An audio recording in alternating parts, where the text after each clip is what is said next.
She came to rest on a snowbank at the side of a highway. A teenage girl who could have been anyone's daughter. Her journey had taken her places no young girl should ever know. But finally, it had brought her home to a small Pennsylvania town she'd never seen before. If only she'd survived, she would finally have known there were people who cared.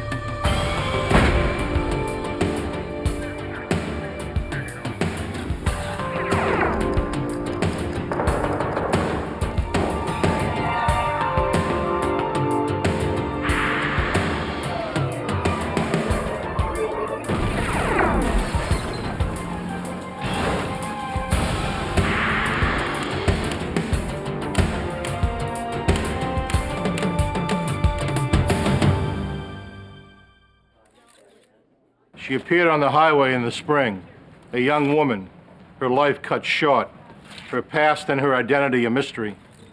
Only by finding out who she was could we ever hope to find her killer. I'm Jim Kallstrom, former head of the FBI's New York office.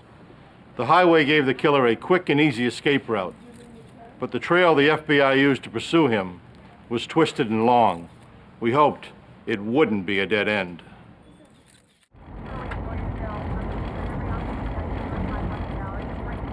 March 24th, 1993, Bellefonte, Pennsylvania. A late snowstorm had held spring at arm's length.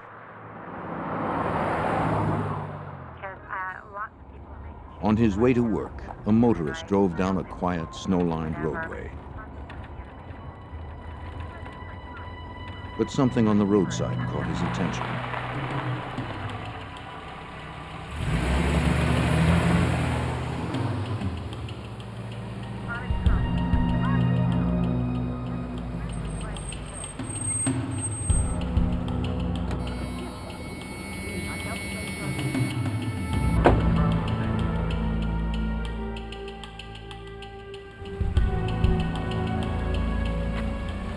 What he saw was unthinkable in this peaceful valley.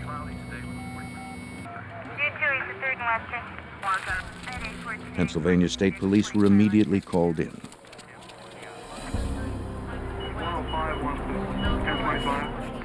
A young woman lay dead on a snowbank near the junction of two major interstates.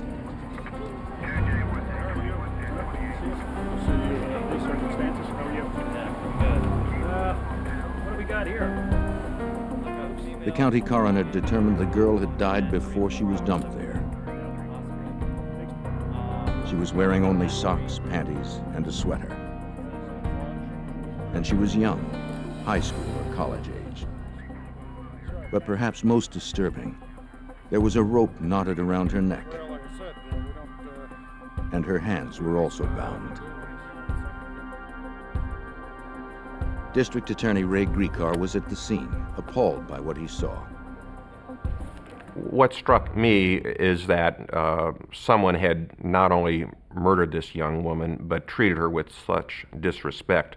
The way her body was found haphazardly askew on this pile of snow suggested that she had been just thrown out as if she were nothing more than a piece of refuse along the side of the road. And it's something that makes you angry when you see it. Her body was taken away for an autopsy. Soon word of the crime began to spread in this close-knit town of 7,000. It was the first homicide in Bellefonte in 13 years. Like District Attorney Griecar, the townspeople were shocked and outraged. FBI Special Agent Randy Kohik was among them. He was drawn to the case well before the FBI was officially involved. That whole area up there is known as Happy Valley. It's a nice place to raise your kids. I lived there for 12 years. Crimes like this just don't happen there. And needless to say, to have a young girl's body dumped in your community is a heinous thing.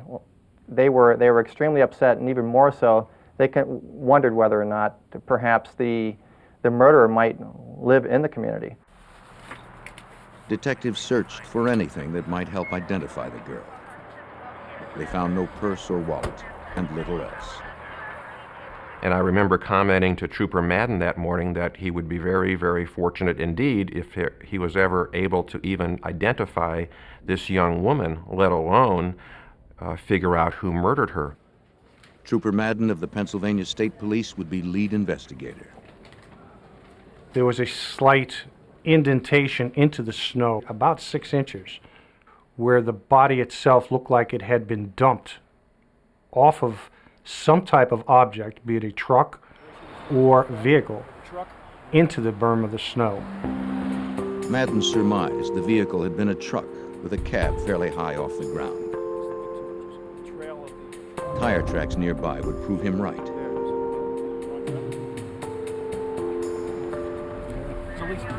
They were made by dual wheels, probably the rear wheels of a tractor-trailer cab.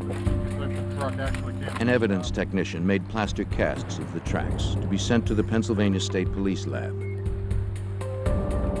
Examiners there would attempt to identify the brand and check for anything unusual about them.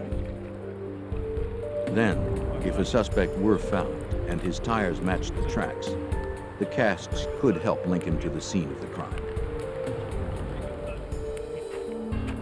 Troopers fanned out to find clues. They searched both nearby fields and local Penn State University, but found nothing useful.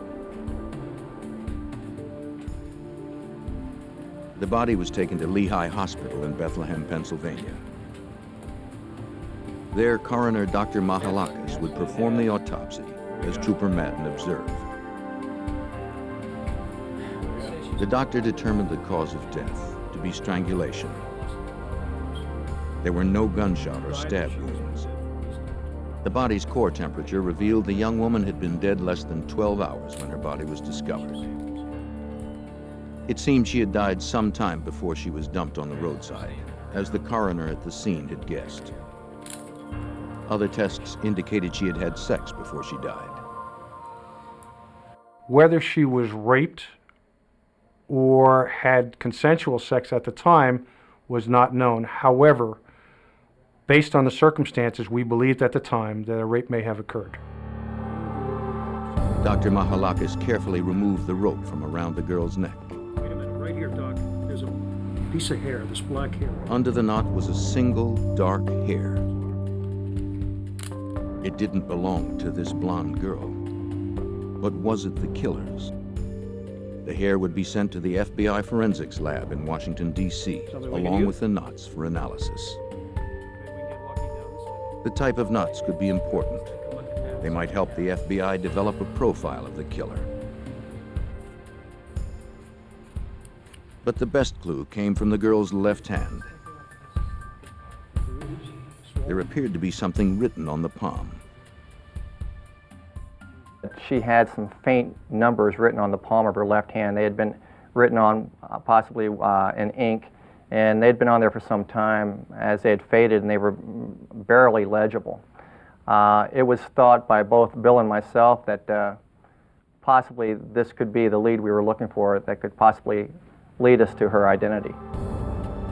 Numbers, The writing was letters. indecipherable, though it looked like it might be numbers. That's pretty faint. Can you get that? Agent Kohig suggested experts at the FBI lab could make them clear enough to read. It was thought that perhaps we could have these enhanced by the FBI lab in Washington, D.C., so the skin was removed from her left hand and it was forwarded to the FBI lab. The girl's fingerprints would be run through a national database of missing persons. But the results would prove disheartening.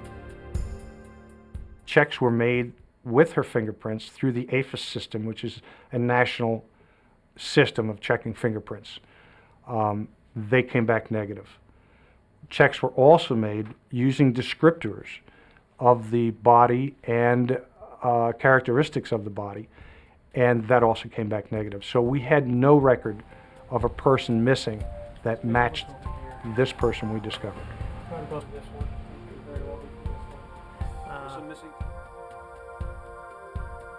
Then, x-rays were taken by a forensic dentist. They could be crucial in identifying the woman. If a tentative ID were made and these x-rays matched those taken when the woman was alive, they'd confirm her identity. But first, she'd need to be visually identified by someone who knew her in life, which would be difficult after a full autopsy. Closing facial incisions made for the dental x-rays and masking contusions would take hours of painstaking work. To restore her to the way she looked in life would require the artistry of a skilled mortician. Stephen Mondock was just the man for the job. When we received her body, she'd been through quite an ordeal. You know, we had to put a little bit of makeup on her. We had to get her hair done. We dressed her. We made her look as lifelike as possible at that point. We then proceeded to take photographs that were eventually placed in the newspaper. Those photographs depicted her as more lifelike than she had looked when first found. But Mondock gave her more than a face. He gave her a name. When the coroner brought her in, he said, "We have a Jane Doe for you." And I said, "Carrie," I said, "you know, I don't like calling people Jane Doe." I said, "It seems so impersonal." He says, "Well, what are we going to call her?" And I said, "Well, she was found in Spring Township, right?" He said, "Yes." I said, "Why don't we call her Spring?" And I said, "Well, she was found in the dawn of the morning, so why don't we call her Spring Dawn?"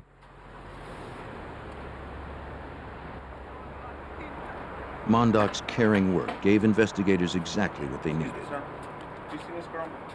They showed photos of the girl to dozens of truckers at local truck stops, restaurants, and gas stations. Some offered the names of people the girl resembled. Her young face struck a chord of recognition in many who saw it. Notices in local papers and on flyers also generated leads. The outpouring of calls to the state police at the time was plentiful, and we had to sift through every lead to try to determine if this person was a local person.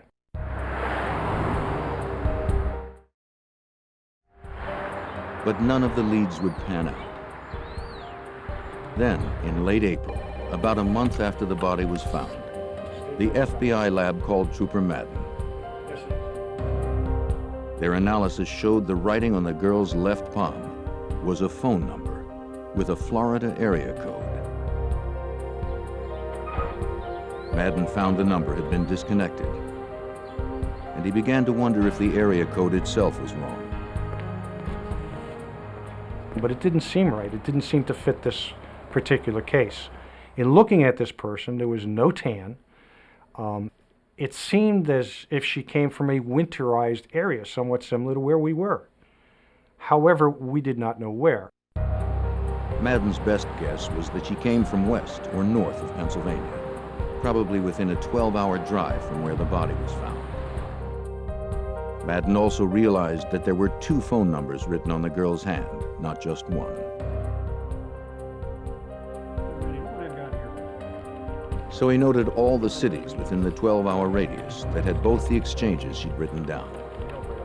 Madden and Cohick would send the numbers along with photos and descriptions of the young woman to sheriffs and state police in those areas. Perhaps the information would trigger some leads. As they worked the case, the people of Bellefonte followed each new development, offering help and support. There was a genuine showing of affection for this person and concern. I guess you could say she was posthumously adopted by the community of Bellefonte. And even though we were very quickly able to ascertain that she was not a local resident, there was still a very strong sense of she is someone that we cared about. As spring bloomed for Bellefonte, the girl remained in people's thoughts. Her story touched everyone, especially Madden and Cohick. These colleagues and longtime friends could not stop thinking about her tragic death and trying to solve the case even after hours. You can't let the town down.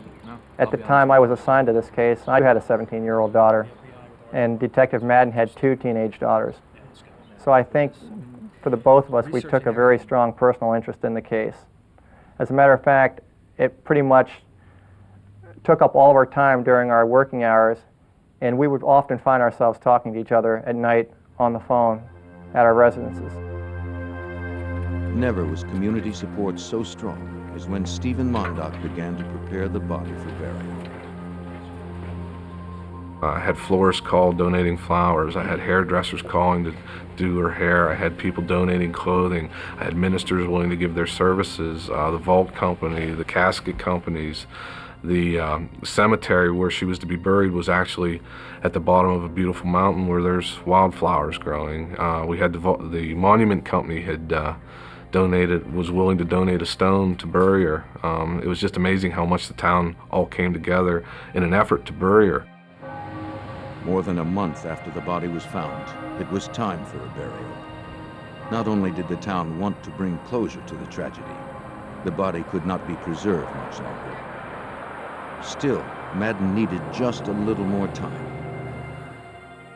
The last thing that we wanted to do as a police agency was to lose the body. In other words, we did not want the body buried at that point in time without identification. Just when the body could be kept no longer, a break in the case finally came. A sheriff's office in Maine received Madden's information packet on the girl. See what you think.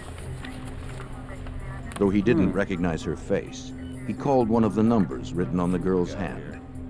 He had no idea who might answer the phone. Yes, hello, this is Sheriff. He reached Mark Rosenberg, a guidance counselor at a local school. Promising, given the girl's age. I'm Detective Staples. Thanks so much for meeting with me tonight. A detective visited Rosenberg and his wife at their home. I'd like to see if you can help me identify the woman in this. When the detective showed the Rosenbergs a photo of the girl, they immediately recognized her. Can you look at that for me, please? And when they spoke her name, it was eerily familiar. Dawn Marie Birnbaum. Steve Mondock's choice of the name Spring Dawn had been uncannily accurate. And I was shocked. I was amazed. It was just a strange coincidence. But it felt right. She was part of our community. Mark Rosenberg was one of the last people Dawn talked to before she died. Investigators hoped he could lead them closer to her killer. After a search that stretched from Florida to Maine, investigators had learned the identity of a teenage girl found dead near a rural Pennsylvania interstate. As they spoke to Mark Rosenberg, a guidance counselor at the school she had attended, he said she'd called him just days before she died, from a payphone. He'd tried to help her, but it was already too late.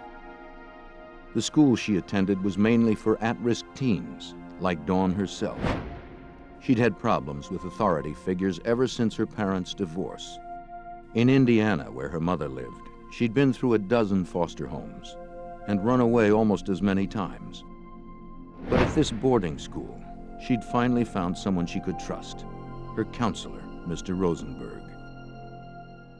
As Mr. Rosenberg was talking to Dawn, the operator was interrupting, telling her to put more money in. Time was running out, and Mr. Rosenberg told Dawn to call him again so he would know she was safe. She said she would do that. He gave her his home telephone number, which obviously she then wrote on the palm of her hand. She said she'd call back, but in fact, she never did call again. The school would send Dawn's dental records to Pennsylvania, where forensic dentists would match them to x-rays taken at the morgue. The result would be a positive ID and a turning point in the case. The FBI entered the case officially under our kidnapping statute. Obviously, we had a girl who was found in central Pennsylvania laying in a snow pile, tied up, and who had previously been seen just a few days earlier in the state of Maine. So we have the interstate aspect. Now, we are aware that The investigation focused in Maine, where Dawn was last seen alive. Maine state police officers interviewed Dawn's friends, including Heidi Hansen.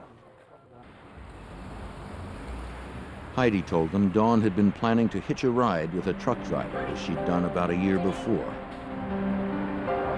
On that occasion, Dawn and another friend, Mandy Gray, had run off with a trucker named John Hoffpower.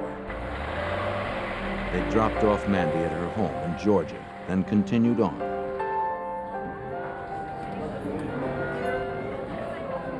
What had started as a ride became a relationship. As the weeks passed, they grew closer.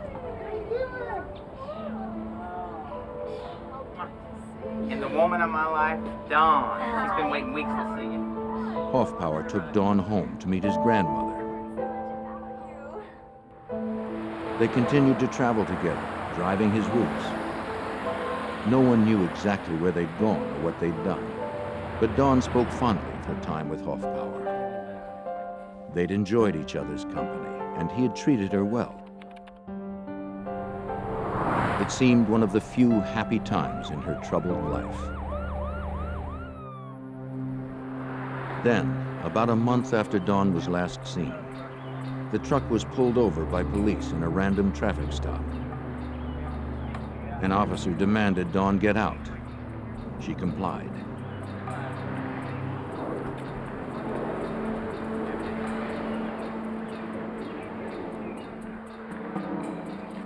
When she gave him her license, it triggered a missing persons bulletin filed by her school. The officer told Dawn she'd have to come with him. When he tried to take her away from Hoffpower, she pleaded to stay, to no avail. Police would bring her back to school. Since then, her behavior had been good, and she was due to graduate in just a few months. But things were not as they seemed.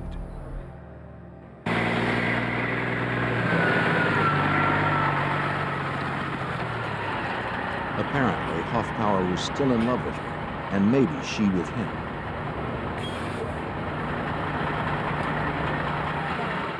Though she hadn't seen him since their trip, he had tried to visit her at school.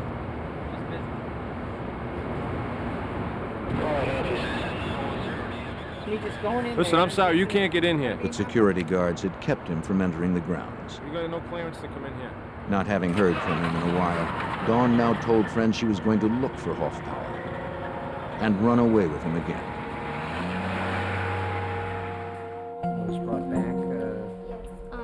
On the evening of Sunday, March 21st, 3 days before Dawn was found dead, she had snuck off from a movie theater. She told her friend Heidi she would hitchhike to the Dysart truck stop in Bangor, Maine, hoping to meet Hoffpower. Get 2 agents down there ASAP and get me all the information. Hoffpower now became a prime suspect, since Dawn was last seen headed to meet him. Agent Kohick attempted to track him down. Apparently, he lived in Mississippi. But Hoffpower proved elusive. The closest relative agents found was his grandmother, who lived in Emory, Mississippi.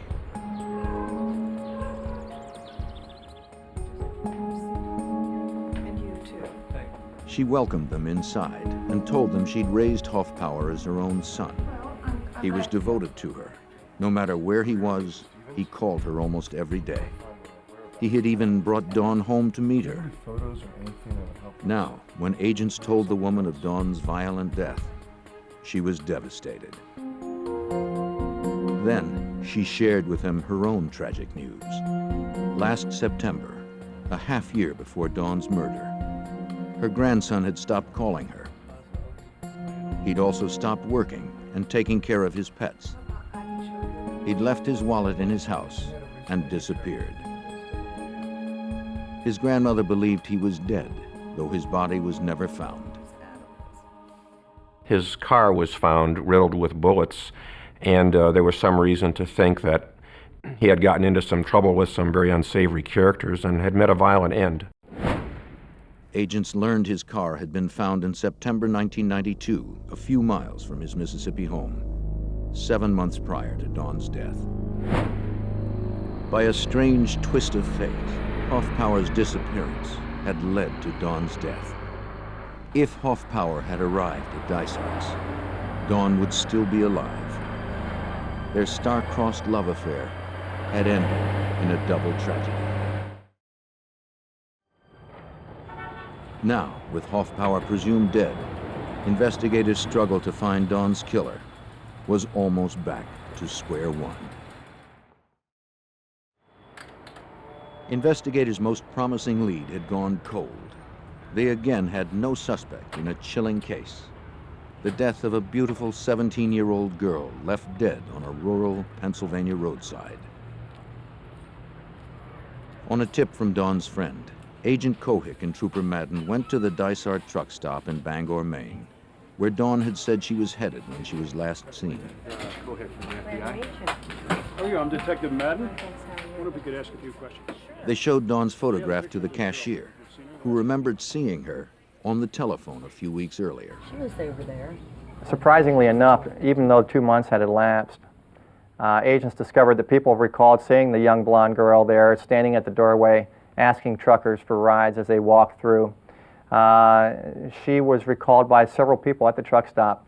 And I guess when you know, you're a young teenage girl and you're out on the road like that, people take notice.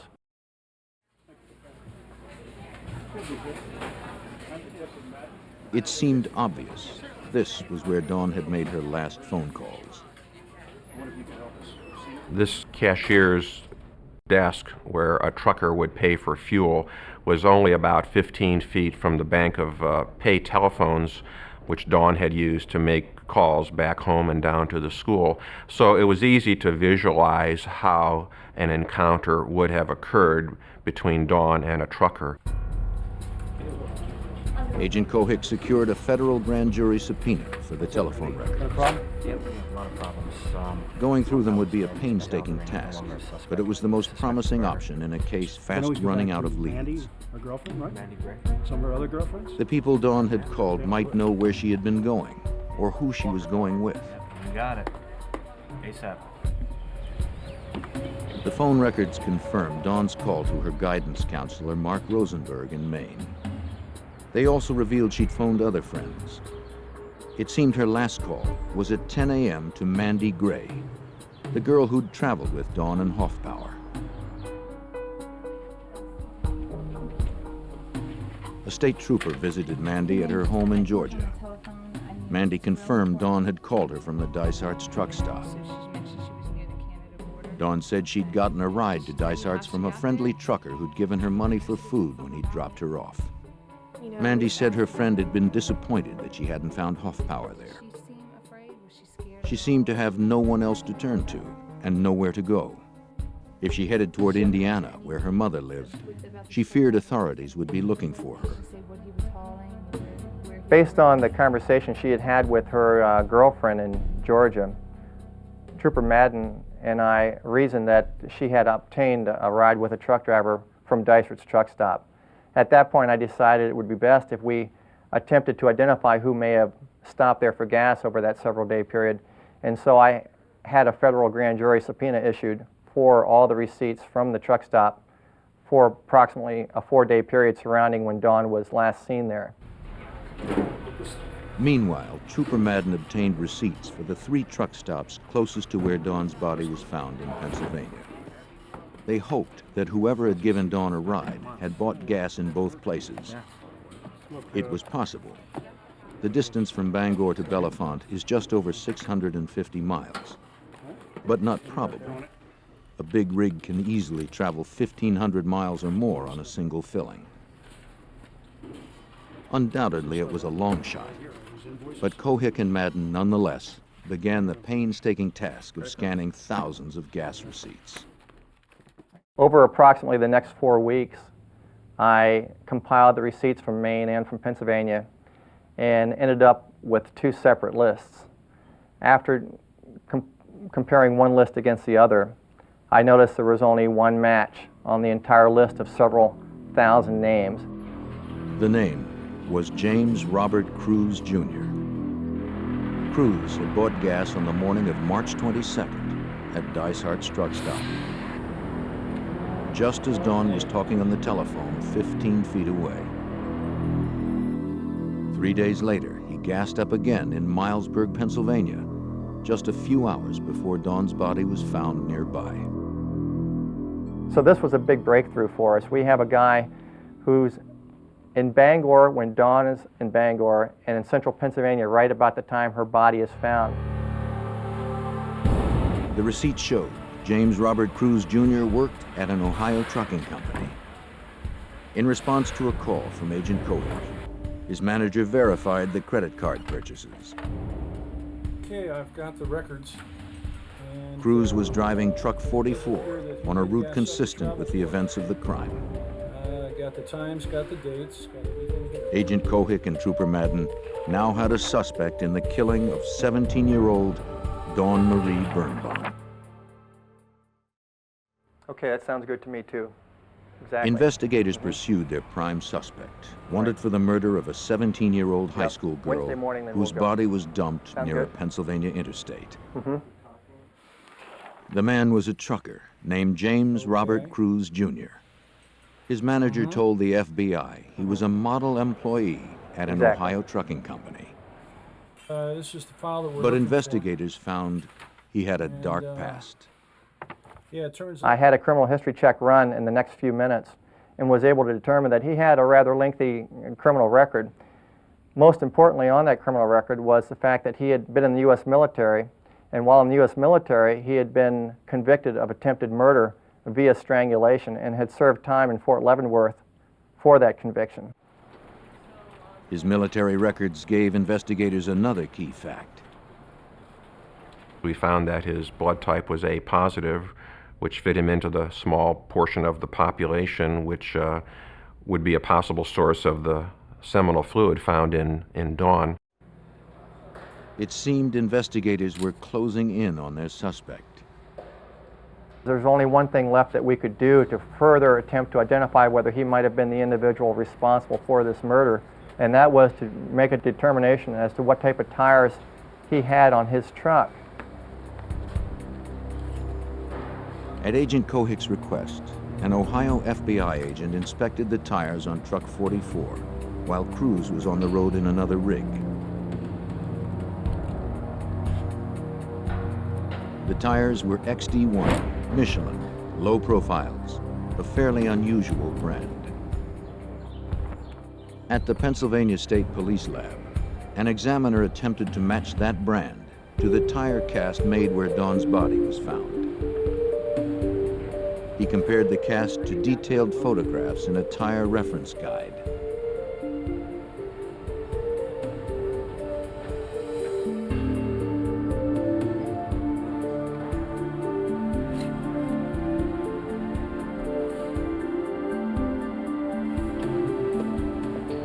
They matched. Another breakthrough in the case. So we had a match on the tires, we had a match on the blood, we had the fuel slips. This, at this point, according to the United States Attorney's Office, was sufficient to put together a search warrant to search Jim's truck and to also perhaps take blood and hair samples from his body for DNA analysis.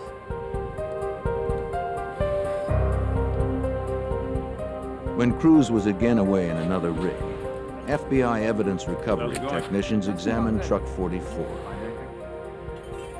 But if Dawn had in fact been in this truck, it would have been at least 2 months ago, so investigators didn't expect to find much. The fact that the truck was exceptionally clean didn't make them any more optimistic.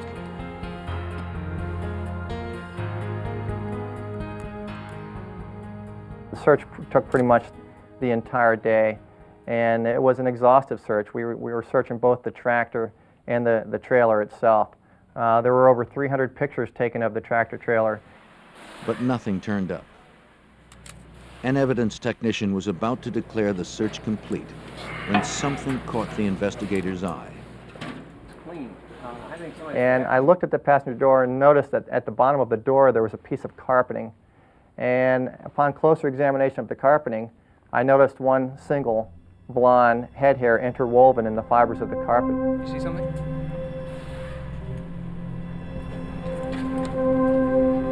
It seemed amazing, but there it was, Bill, come here. as if Dawn had not been quite ready to give up yet. What is it? It's like a blonde hair. The hair would be sent to the FBI lab for analysis. I thought it was a little bit too good to be true that this could be a hair from Dawn. When do you expect them, Joe? Now, investigators waited for Cruz to return from his run. Mr. Cruz, James Cruz? They told him they were looking for a runaway last seen at a truck stop in Bangor, Maine. Do you mind if we use your office? No, right there on it. Thanks, Joe. They implied they were talking to many drivers. Take a seat right here in the shed. We know you had a long They asked to see Cruz's logbook for his record of travels on the days in question. The logs are government mandated to keep truckers from driving too many hours at a Gives kind of a time. history of where you've been. Cruz admitted he'd falsified his Is it logs. pretty accurate? Well, you know, it's Truckers commonly alter them to stay within legal limits. Pretty accurately where you've been. But it seemed Cruz's logs had been selectively altered. But the one thing we noticed was that the misrepresentations in the log seemed to occur just conveniently when the fuel was purchased in Pennsylvania, also when the fuel was purchased in Dysert's.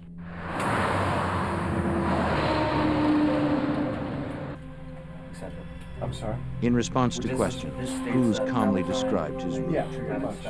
But when asked if he fueled up between Bangor and Pennsylvania, he said he didn't have to. We're running. The 240 gallons his truck could carry was enough for the trip. Is this your signature on this credit card statement? I then suggested to him that I had a fuel slip indicating that he had in fact filled up his truck on Wednesday morning. He paused for a second and then advised that he did in fact recall doing that, and it was due to the fact that they gave free showers away at that particular truck stop in Mossburg. I asked him why he hadn't remembered it, and he said to me, well, I guess I just forgot. Mr. Cruz, we have a, look at your picture. Then they showed him a photo of Dawn. We asked him if he had ever seen this girl before. At that point in time, he very calmly and casually stated no, he had never seen this girl, he didn't know her, nor had he ever met her before in his life. They told him they had strong evidence linking him to the crime. Dawn's phone calls from Bangor that coincided with his stopover there. Do you have any problem with that? The match of his truck tires to the tire tracks at the scene. And the match of his blood type to the type found on the body. He calmly chalked it all up to coincidence. I don't know how. At no point during the interview did any of his mannerisms indicate that he was at all nervous with my line of questioning. And as the night slowly went on, I think even Detective Madden agreed that he became less of a suspect for us, even though we had all this circumstantial evidence. He was just too calm and cooperative. Do you have any problem with that? Not at all. Cruz remained friendly, even when investigators produced a warrant for blood and hair samples. They would later learn from FBI profilers that such an excessively calm response can be a sign of guilt. On September 6th, results of the blood and hair analysis proved them right. The samples from Cruz matched the hair and DNA the killer had left behind on Dawn's body. With that evidence in hand, agents obtained a federal arrest warrant for James Robert Cruz, Jr. The FBI and the Pennsylvania State Police had identified the man who had brutally raped and murdered a young woman. On September 8, 1993, with a federal arrest warrant, Agent Kohik and Trooper Madden arrested James Robert Cruz, Jr. when he returned from another trucking run. As they made the arrest, Cruz suddenly dropped his easygoing attitude. One of the differences between the initial interview of Mr. Cruz and the arrest of Mr. Cruz was his demeanor. No longer was he the cool, calm, and collected person he had been during the initial interview that we had with him. Instead, Mr. Cruz appeared to be very sullen and was angry towards both Agent Kohik and myself. Cruz's arrest was the reward for determined investigators committed to catching the killer of a girl who could have been anyone's daughter. Just 6 months earlier, investigators had only a body in the snow near an interstate with no ID. He was charged with first, second, and third-degree murder, rape, kidnapping, and the federal charge of unlawful flight to avoid prosecution. But I'd like to take a few minutes. For Dawn, the nightmare started as an adventure. On Sunday, March 21st, she left her friend Heidi at a movie theater near their school in Poland Springs, Maine. Dawn headed for Bangor, where she hoped to meet John Hoffman. A friendly trucker gave her a ride. She and John had been separated for months, and she looked forward to seeing him. But he wasn't there. She could not have known he was missing and presumed dead. Instead, her life would intersect with that of a much more sinister man, James Robert Cruz, Jr.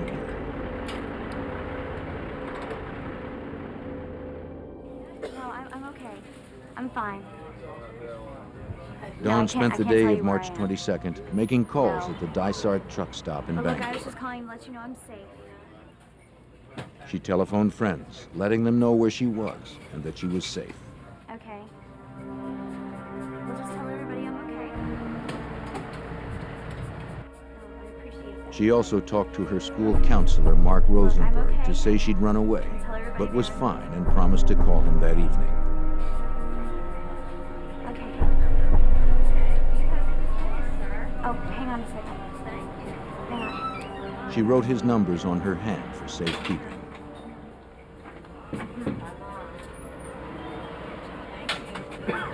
When James Robert Cruz paid for his gas, he saw Dawn on the phone, just 15 feet from the cash register.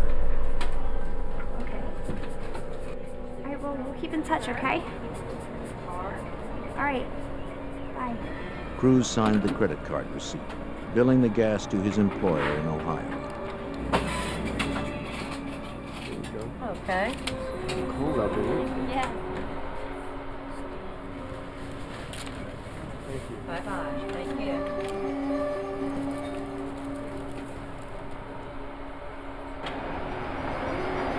Hey, mister.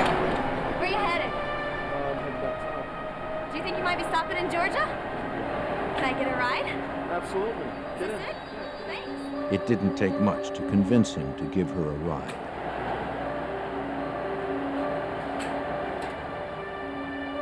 She and Cruz would head south.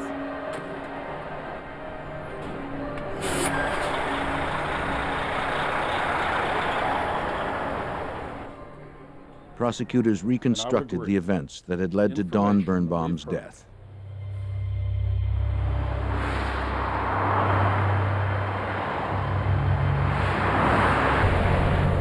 She had no idea of the danger that lay ahead.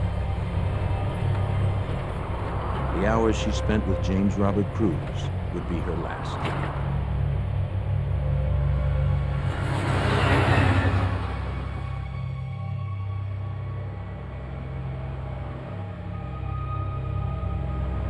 While Dawn prepared to sleep for the night, Cruz was still awake, falsifying his logbook.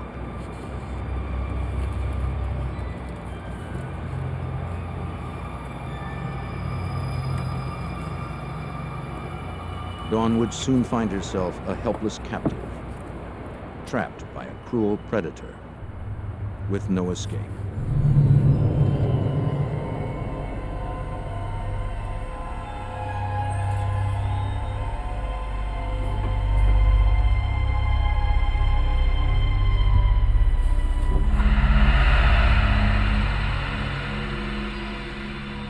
Late on March 23rd, Cruz raped and strangled her, probably in the sleeping compartment of his truck. That's what it was.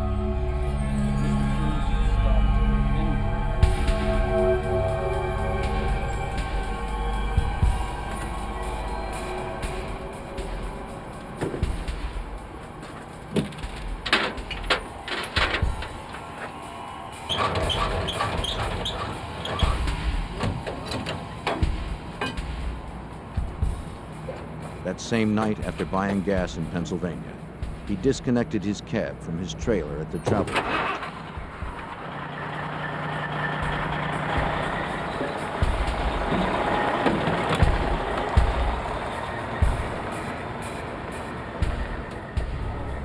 He drove away, looking for a place to leave Dawn's body.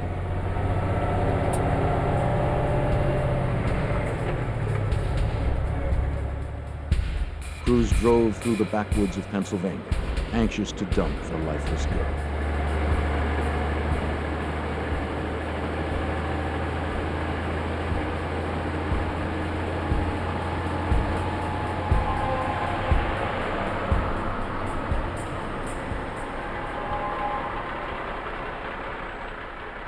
In the wee hours of March 24th, he pulled over to the side of the road.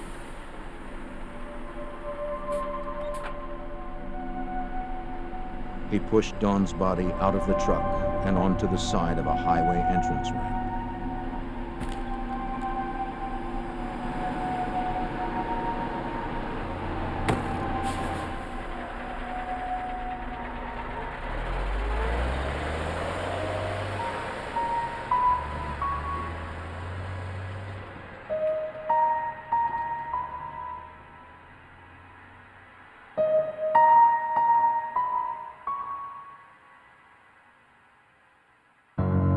Chose not to. Cruz almost certainly believed he'd never be caught. That's what it was. And if not for dedicated investigators, advanced forensics testing, and plain good luck, he might easily have gotten away with murder. District Attorney Ray Griecar served as prosecutor. And one point that I wanted to emphasize to the jury was how long it took Dawn to die at the hands of James Cruz. The pathologist testified that from the moment the rope was knotted around her neck, it took 4 minutes for her to die. Griecar's approach was effective. On June 14th, after 14 hours of deliberation, the jury found James Robert Cruz, Jr. guilty of first-degree murder. The judge sentenced Cruz immediately to life in prison without parole. He is serving his time at the Greene County Maximum Security Prison in western Pennsylvania. The legacy of this investigation, I would say, is the fact that at the beginning of the investigation, all we had was a young girl laying in a snow pile who had died a death no one should have to die.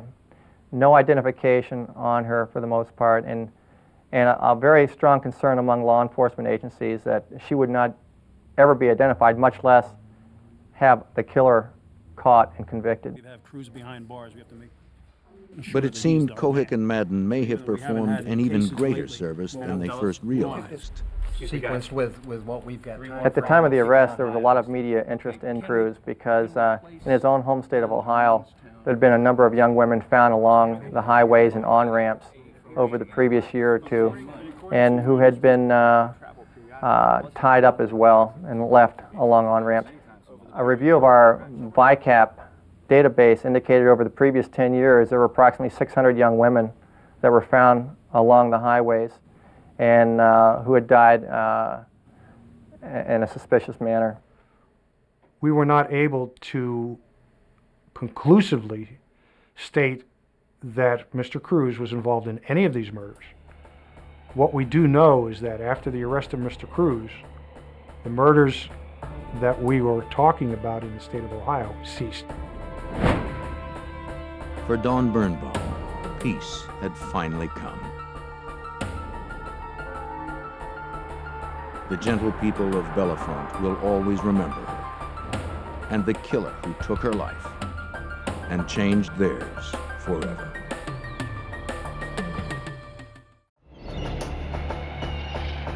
Biloxi, Mississippi, a quiet southern town with a burning core of corruption. In 1987, its secret burst violently to the surface, leaving 2 prominent citizens dead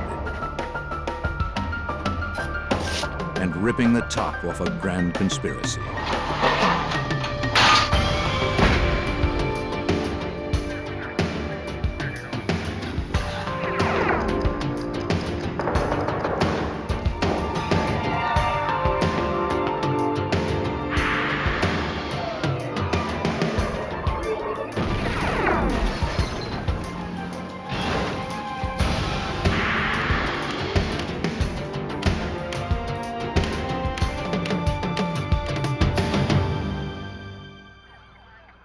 On Mississippi's Gulf Coast, a judge and his politician wife are murdered in their home. The killer left few clues. It looked like a professional hit, and the investigation led nowhere. But the FBI refused to give up. I'm Jim Kallstrom, former head of the FBI's New York office. Until we could prove that federal laws had been broken, our hands were tied. It would take years to break the conspiracy of silence and reveal the tangled tale of corruption.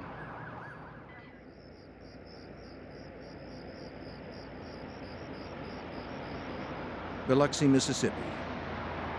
Monday, September 14th, 1987. It was a typically warm summer night in this quiet Gulf Coast town.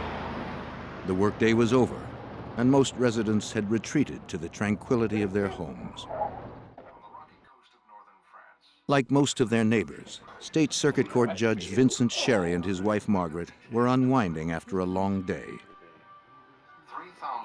Vincent Sherry was a prominent judge in Biloxi. Margaret was making plans to run for mayor.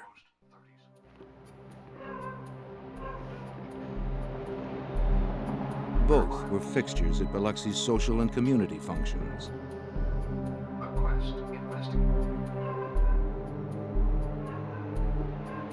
They were a happy couple who had raised 3 grown children. Tomorrow they planned to visit their daughter out of state. Their life together seemed ideal. They were just settling in for the night when an unexpected visitor came to the door. What are you doing here with that? How do you look out? And brought their perfect world to an end.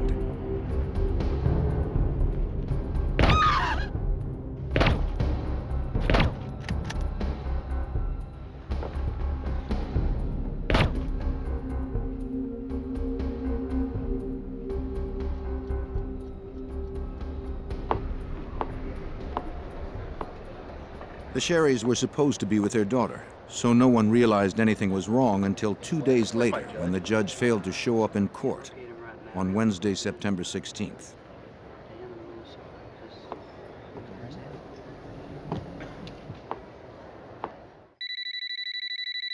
Calls to the Sherrys' home went unanswered.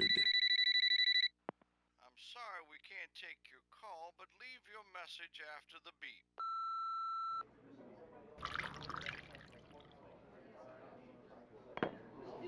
His colleagues at the court phoned Pete Halat, Vincent Sherry's friend and former law partner.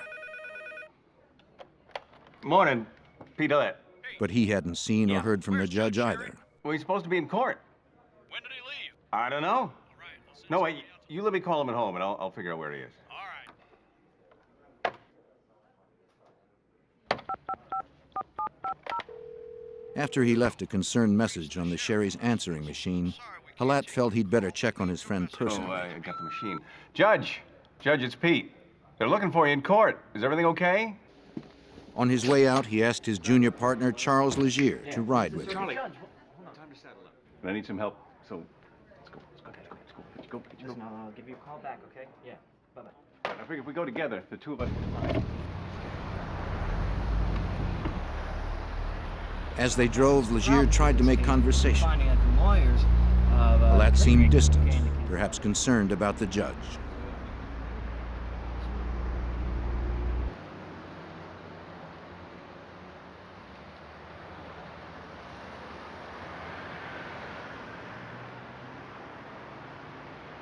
Both of the Sherry's cars stood in the driveway.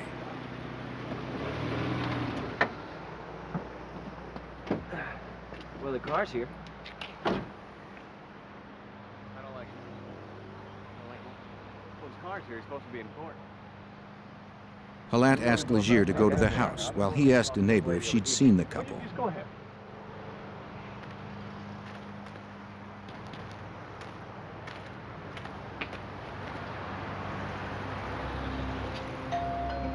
Legier rang the doorbell, but no one answered. He saw that the last 2 morning newspapers hadn't been picked up.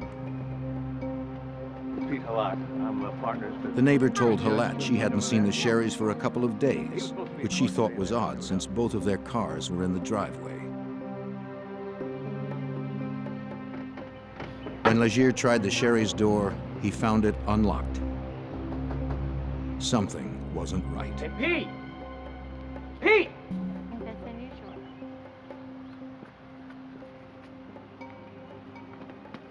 Yeah, I was just knocking on it and the door opened up. Halat, concerned by the open door, cautiously stepped inside.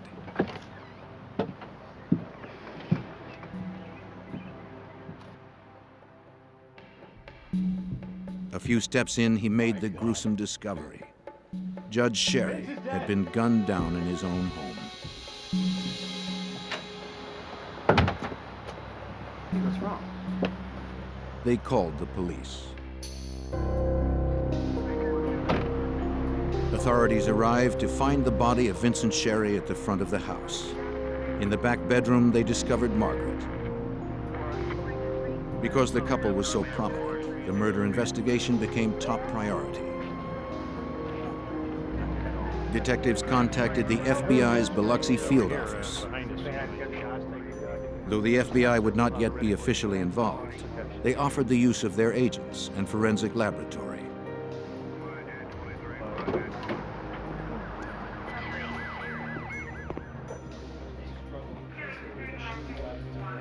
Inside, the police began scouring the crime scene for clues.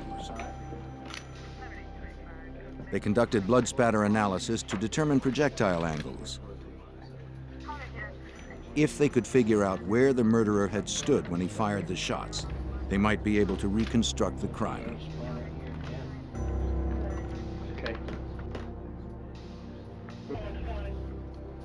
Inspector Robert Burris, a crime technician with the Biloxi Police Department, helped process the scene. He discovered a possible clue in the den. There was blood trailing from his feet, actually going down between his legs a little ways, back to where he was laying. There was blood spatter on a double sliding glass door that was right beyond his head. And further examination in this room, I found some small pieces of foam rubber. Burris didn't see where the foam rubber could have come from. 3 shell casings. Want to get those? A search of the house led him to one conclusion. Now, this foam rubber had to have been brought into the house. We examined every piece of material in this house, in every room of the house, all pillows, mattresses, everything else. There's no foam rubber tore up in this house. It was brought into the house. It does have gunshot residue on it. And basically about the only way it can get there is for a bullet to be fired through it. For Burris, the significance of the foam rubber was obvious. The killer had used a homemade silencer. Investigators dusted for fingerprints, but found none of any value. They found 9 spent .22 caliber shell casings from a semi-automatic pistol, as well as the bullets used to murder the Sherrys. The position of the shells indicated that the shots had been fired in rapid succession. But most striking was how well the killer had covered his tracks. Nothing at the scene pointed to the killer's identity. So what do you He think? did his job well, and his mission was clear. The lack of evidence in this house, such as items stolen, a struggle occurring, the absence of forced entry, no ransacking going on in the house whatsoever, A person came there for one thing, that was to kill the two Sherrys. Special Agent Keith Bell from the Biloxi FBI field office agreed that this was a professional job. The Sherrys had been assassinated. The crime scene appeared to be very limited as far as evidence remaining, which meant it was well planned, well executed, and professionally done. A small caliber weapon had been used. The foam rubber indicated that perhaps a silencer had also been used, and the Sherrys had been shot in the head, so it seemed to be a very professional job.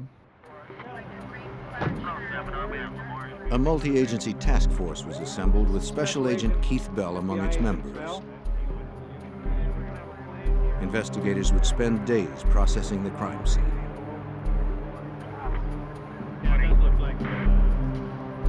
They grappled with a single question. Why had the Sherrys been murdered? That was one of the main questions, that being why were both Judge Sherry and Margaret Sherry murdered? Because it was fairly obvious that Judge Sherry could have been killed during his morning or afternoon jogs around the neighborhood. So it was a real mystery why Margaret had been killed. Investigators believed the answer might lie in the controversy over Biloxi's future.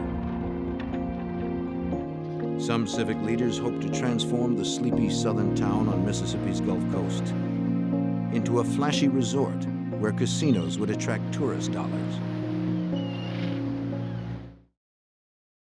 But with strip clubs already established in town, Margaret Sherry felt Biloxi's small-town charms were threatened.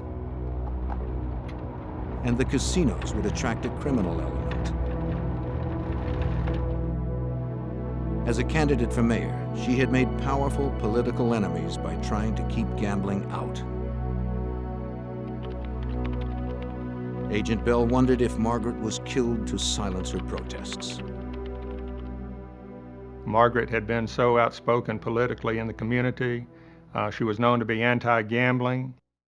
And if elected mayor in 1989, she had planned to close down the remaining strip clubs in Biloxi. So there was always the possibility that she might have been the target, rather than Judge Sherry. The task force would investigate Margaret's political enemies, but first, they'd question the Sherrys' friends and neighbors. Someone in the neighborhood must have seen something. But even people who'd known the Sherrys for years were reluctant to talk, fearing the specter of Biloxi's emerging criminal underworld.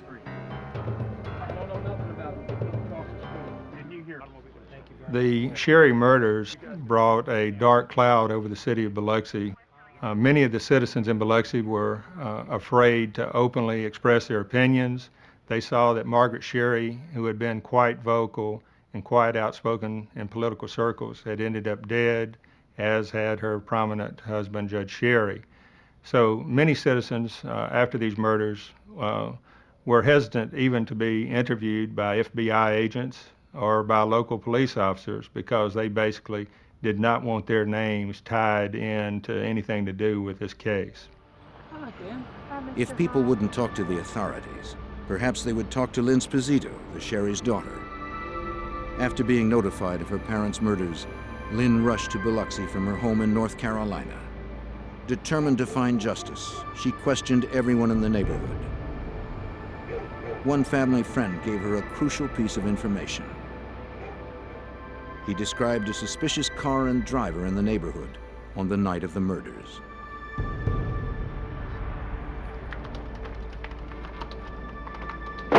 She took the lead to the police. They identified a man who had seen a suspicious Ford Fairmont driving in front of the Sherry home on Monday night, September 14th, 1987. Investigators tried to determine the identity of the driver based on the witness's description. Their search came up empty. But a few days later, not far from the Sherry's home, investigators found an abandoned car, a Ford Fairmont. A check on the vehicle's identification number showed it had been reported stolen the day before the murders. Police also learned that the tags on the car were not registered to the car. Realizing that this vehicle was probably the killer's getaway car, investigators towed it to a police garage to examine it further. Somewhere in the car, they hoped to find a key to the killer's identity.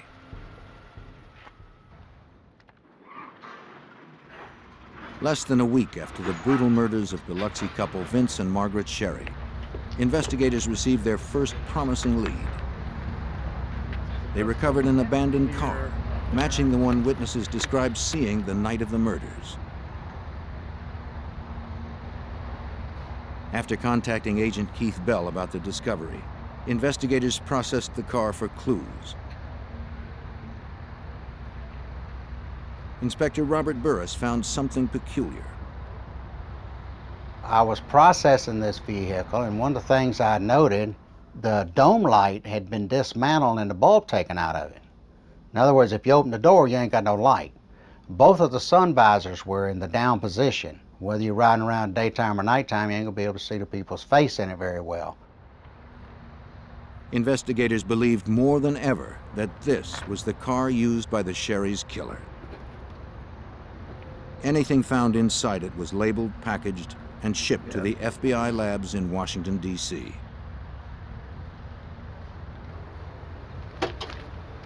But FBI lab examiners would find nothing of evidentiary value. After Agent Bell arrived, he examined the license tag more closely. He discovered it had its own story to tell. It was determined that the tag on the Ford Fairmont had been stolen from an abandoned vehicle in 1984, actually 3 years before these murders occurred. So what it meant was someone had removed the license plate, likely in 1984, had kept the license plate, and then when this major crime in the city of Biloxi was to occur, they pulled it off the shelf, so to speak. With no other solid evidence, investigators hoped that following the trail of the stolen tag might lead to the killer. It was traced to an apartment complex where the original car had been abandoned 3 years earlier. Investigators contacted the apartment manager, who told them that prior to having the vehicle towed, he called a friend to come and strip it for parts. The manager's friend was a man that agents knew by name and reputation. Biloxi locksmith Lenny Sweatman. He was the last person to be seen near the car. Sweatman belonged to a loosely organized group of criminals the FBI was investigating in connection with another case. The group was known as the Dixie Mafia. FBI agent Keith Bell had connected the car used in the Sherry killings to Lenny Sweatman. Now, Bell wondered if the Dixie Mafia was linked to the Sherry murders. If Sweatman had a part in it, Bell believed that other Dixie Mafia members couldn't be far behind. He began looking into Sweatman's associates. What that meant to us immediately, those of us familiar with the criminal associations on the coast, was that if Lenny Sweatman was involved in getting the tag for the hit car, then quite likely his close personal friend and longtime associate Mike Gillich, the strip club owner in Biloxi, might also be involved in these murders. That's all right. Sometimes you know how it is. Oh, thanks. Have a beer. All right. Gillich, who owned 3 strip clubs in Biloxi, was well known to local law enforcement. He was currently under investigation by the FBI in connection with a Dixie Mafia operation known as the Lonely Heart Scam. See, he gets to him. But Special Agent Bell needed a thread that connected the two investigations together. He started by familiarizing himself with the Lonely Heart Scam. It was run out of Angola prison in Louisiana. by a man named Kirksey Nix, the incarcerated kingpin of the Dixie Mafia. No, the first model. Nix would run ads in gay magazines, asking for money to help fictional gay men get out of trouble with the law. Through the scam, Nix was hoping to generate enough money to solve his own legal problems. He was serving a life sentence for murder. From his jail cell at Angola, he coordinated what we've been referring to as the homosexual scam, which generated hundreds of thousands of dollars from individuals around the country, as well as some people in Canada. With this money, he intended to buy his way out, or attempt to buy his way out, of his Louisiana prison sentence. Believing that they were helping gay men out of trouble, people who read the magazine ads would wire or mail money to a nearby Western Union. Nix would then call his contact on the outside, Mike Gillich. Gillich would then dispatch his bagman to retrieve the money. Right. Gillich made sure that the scam money was distributed to Dixie Mafia members and safely stashed away for Kirksey Nix. Take care. In the coming months, investigators developed more evidence in the Lonely Heart scam, but still had no direct link between these conspirators and the Sherry's killers.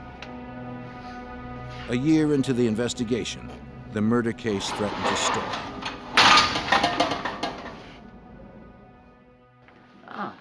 Hi. Come in. As the year stretched to 16 months, the Sherry's daughter, Lynn Sposito, grew increasingly frustrated.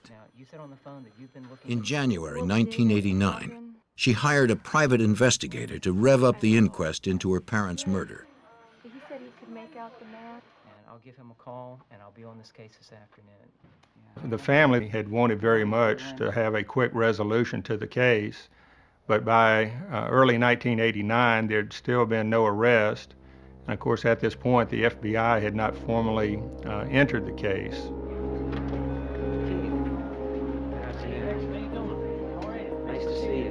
The lack of official FBI involvement hampered Bell's investigation. So when the private investigator paid him a visit, Bell welcomed his assistants, hoping they could share information. The two were old acquaintances from the private investigator's days in law enforcement. Since Agent Bell was unable to act officially, the private investigator would pursue a lead that looked promising. He would interview another Angola inmate. The private investigator and Bell hoped the inmate at Angola could finally link the Lonely Heart scam and the Sherry murders. He met with all the right people, and because of his knowledge of the Dixie Mafia and from what he had learned from law enforcement authorities on the coast, he did go over to Angola and did talk to the right person over there. The inmate's name was Bobby Joe Fabian. He was another known member of the Dixie Mafia, doing time for kidnapping and shooting a state trooper. Fabian claimed he had not been involved in the Sherry murders, but he had learned that fellow inmate Kirksey Nix had been. Fabian told the private investigator that Nix had had Judge Sherry killed because Sherry had allegedly stolen money from Nix's Lonely Heart scam. That wasn't all. He said Nix had been told of the theft by none other than Pete Halat, Sherry's former law partner. Halat, the man who had delivered the eulogy at the Sherry's funeral, was now implicated in their murders.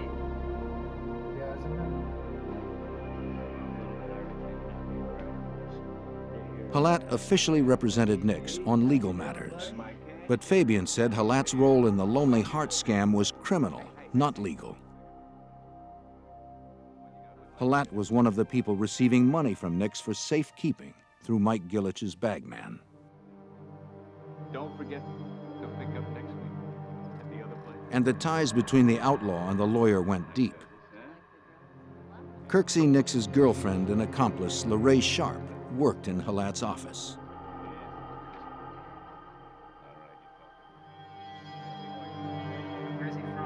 Fabian said both LaRae Sharp and Pete Halat were stashing money from the scam in a safe deposit box for Kirksey Nix. And he said the amount had reached 6 figures. Thanks to Fabian, the link between the murders and the Lonely Heart scam had been made. And not only had Fabian given investigators a possible motive for the killings, he was also able to supply the name of the alleged hitman, an ex-con named John Ransom, who was believed to be living in Georgia. But tracking down Ransom would take time. Anytime law enforcement people get together and start talking about notorious Dixie Mafia members, John Ransom comes up quite early in the conversation. He's a long-time alleged hitman for the Dixie Mafia. In August of 1989, 2 years after the Sherry murders, Agent Bell now had enough evidence to warrant a full FBI investigation into the killings. Accompanied by the Sherry's daughter, Lynn Sposito, he approached the United States Attorney and the FBI with a demand to officially open the case. So with the tying in of the scam to the murders, we knew we had some federal violations involved. We have wire fraud, we had mail fraud, and we perhaps had a hitman traveling from Georgia to Mississippi to kill the Sherrys. It was decided to open an official FBI investigation and join with local authorities in the investigation.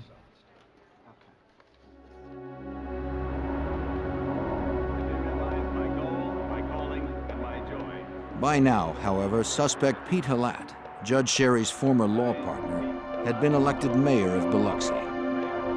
With a key suspect in such a high position, investigators encountered new roadblocks. It became very difficult for the FBI to share all of its information with the local authorities.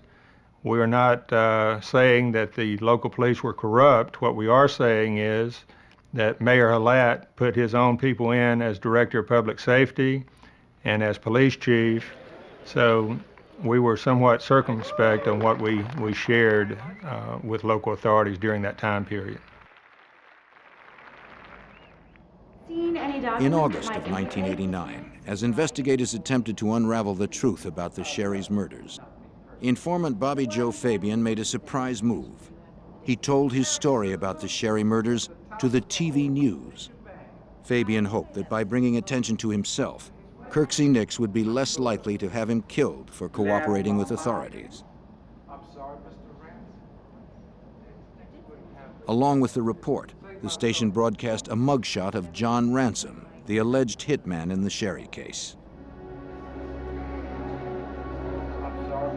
When Charles Legier, Pete Halat's junior partner, saw the photo, it surprised him. He recalled seeing Ransom outside the Sherry Halat law offices a few weeks before the murders.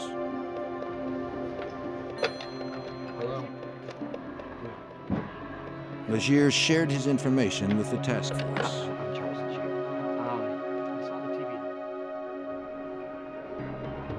Major Randy Cook of the Harrison County Sheriff's Department took Legier's statement. Legier said the reason he remembered Ransom was Ransom stepped off of a curb and came up to him and asked him where's Vince Sherry's office at. When Legier was interviewed, he recalled there was something unusual about the way Ransom stepped off of the curb.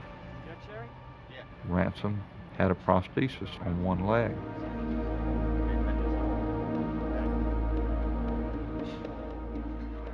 Investigators learned that Ransom was now in a Georgia prison, serving time for another murder. When questioned about the Sherry murders, he refused to cooperate. As Cook further questioned Legier about the day he and Halat had found the bodies, an important detail emerged. Legier remembered that Halat had walked into the Sherry's living room, seen Judge Sherry's body, and said, "Vince and Margaret are dead." Cook relayed this to Agent Bell. What was interesting was that Margaret's body was in the far back bedroom of the residence, and according to Chuck Legier, Pete Halat did not have time other than to briefly enter the front of the house and would have no way of knowing that Margaret's body was also in the very back bedroom. In October of 1989, 2 years after the murders, Agent Bell knew Halat was involved, but he still lacked enough evidence for an arrest. Even so, he felt it was time to confront Mayor Halat. It would be a quiet warning, man to man.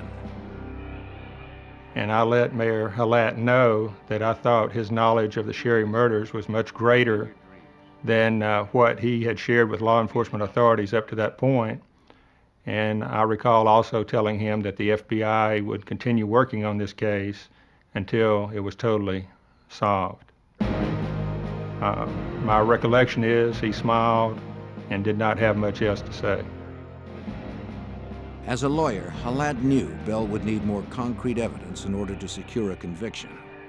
What he likely didn't realize was the depth of Bell's commitment to bring him to justice.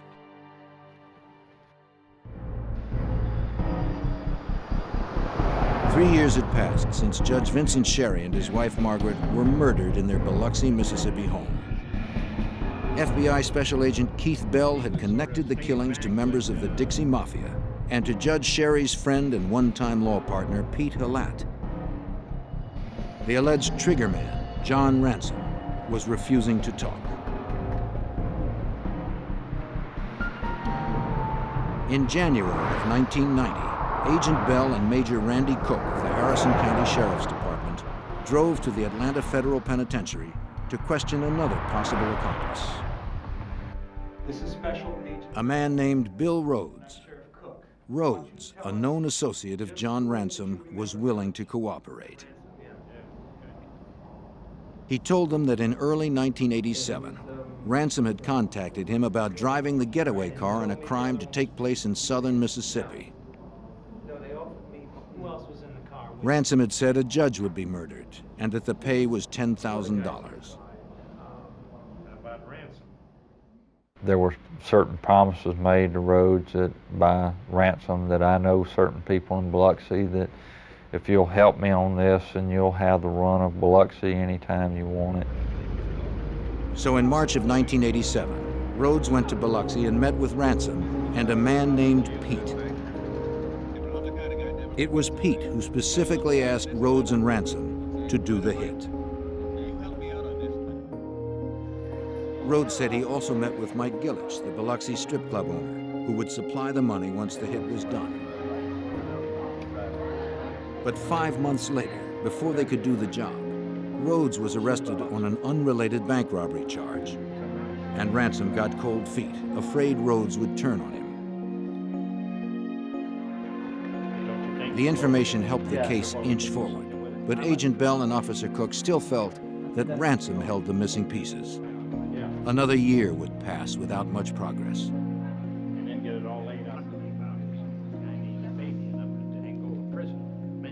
In late 1990, the investigators went to the Bostick Correctional Institute in Georgia, where Ransom was serving time. Finally, Ransom agreed to talk.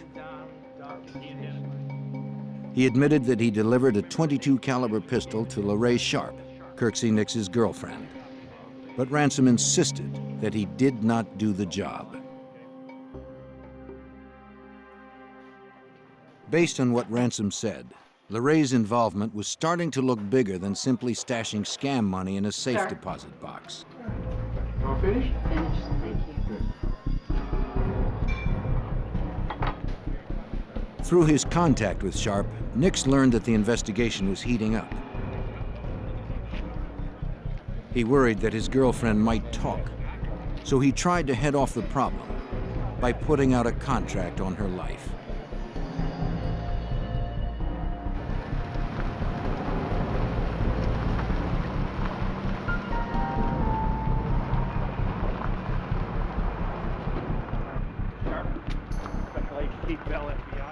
But in late 1990, Agent Bell arrested her for her participation in the murders, inadvertently saving her from Nix's gunman.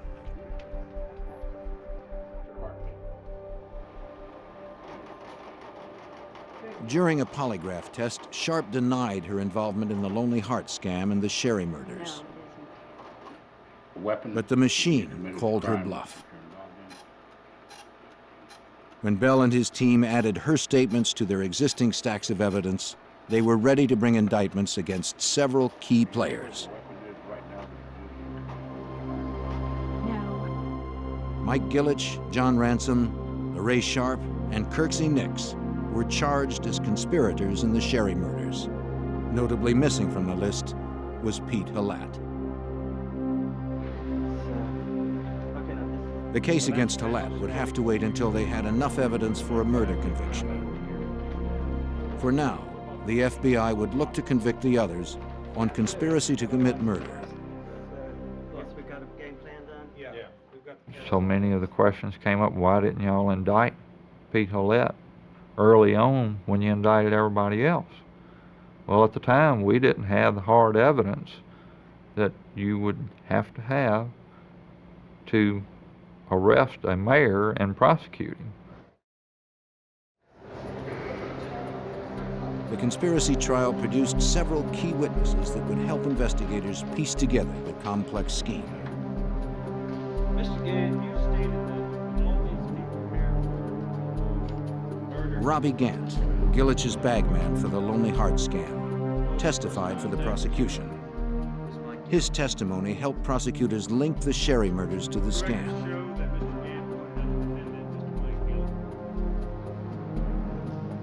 All 4 defendants were found guilty. Nix was given 15 years in addition to the life sentence he was already serving for murder. Gillich also received a 15-year prison term. Ransom got 10 years, and LaRae Sharp 1. Hey, before, get your hands on order in the court.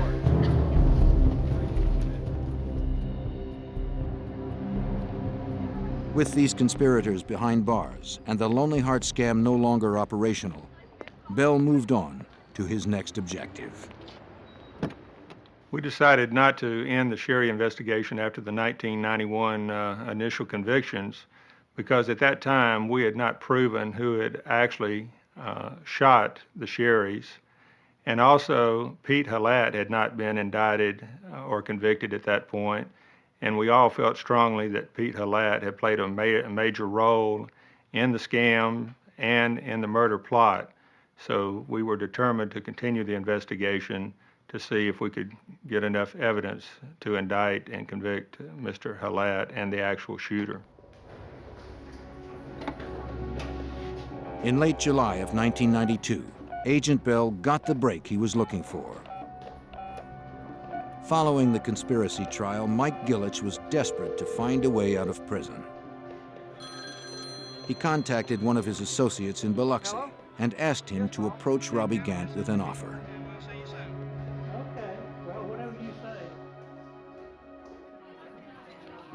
Gant told Agent Bell about it. And the associate had offered Robbie Gant $20,000 if Gant would recant his testimony against Gillich and sign a false affidavit stating that he had been threatened by me to testify against Gillich, to testify falsely against Gillich. Gant agreed to wear a wire and get the offer from Gillich's accomplice on tape.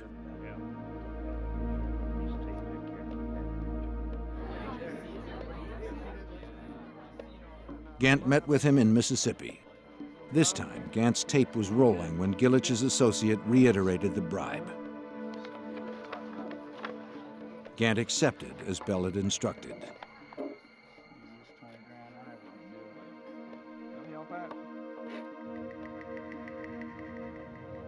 Now, Bell had the evidence he needed to turn up the heat on Gillich. Just the man who could tell the story from the inside.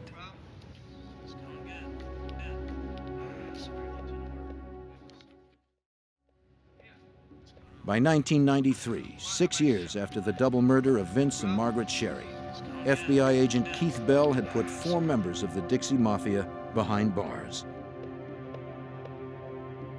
But he still had no formal murder convictions against those involved.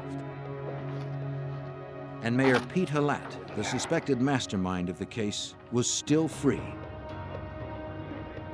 and running the city of Biloxi.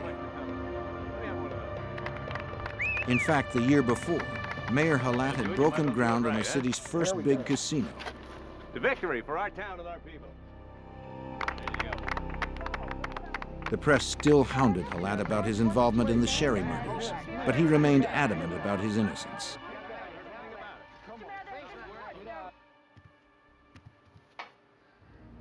Bell continued to work his plan. He used the bribe Robert Gant had recorded on tape to level another charge against Mike Gillich, already in jail. Now Bell indicted Gillich for witness bribery and witness tampering for trying to buy off Gant. And that did the trick. No doubt the most important turning point was in October of 1993 when Mike Gillich finally decided to cooperate and tell the story of this whole case from an insider's point of view. And that's what really allowed us to bring final resolution to this investigation. After the years of painstaking work Bell had spent on the case, it was a satisfying moment. Finally, it seemed his patience and ingenuity were paying off. Gillich was in no hurry to accrue more jail time. Bell's relentless pressure had persuaded him to cut a deal before the bribery trial even began. The Dixie Mafia member would tell what he knew about the murders. Maybe now, Bell could get the convictions he knew were long overdue.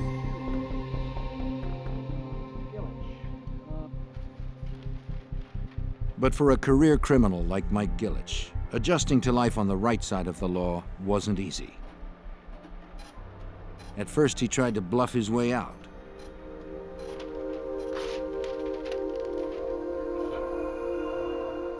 Of course, it always takes some time, a period of weeks, to develop some degree of trust and to be able to communicate with someone like this who, for the first time, has decided to leave his lifelong role as a criminal and start cooperating with the FBI.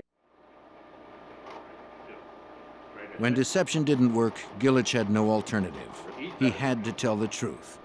Now, for the first time, Bell heard the story from an inside source. Gillich knew all the details. Mike was the center point. Mike knew Kirksey Nix. Mike knew Pete Halat for years. And in fact, when Kirksey Nix was looking for an attorney over in the coast area to represent him on various matters, Mike Gillich introduced Nix into Pete Halat. He confirmed that Pete Halat was indeed behind the plan to murder the Sherrys, and that the plot grew directly out of the Lonely Heart scam of Angola prison inmate Kirksey Nix. Some months before the Sherrys' deaths, Halat had closed the safe deposit box he and Nix's girlfriend LaRae Sharp had access to, effectively cutting off her access to the money. He then transferred the money into a box only he and Judge Sherry could use. Motivated by greed, he stole $100,000 cash from there. As Nix's trusted accomplice, Halat could blame the theft on Judge Sherry. Next, he went to Mike Gillich with news of the theft. Mr. Gillich stated that Pete Halat approached Mr. Gillich himself in late 1986 and told Mr. Gillich that much of the money was missing, supposedly around $100,000. And Mr. Halat blamed Judge Sherry for taking the money. Mr. Halat knew that Kirksey Nix would be very furious about this.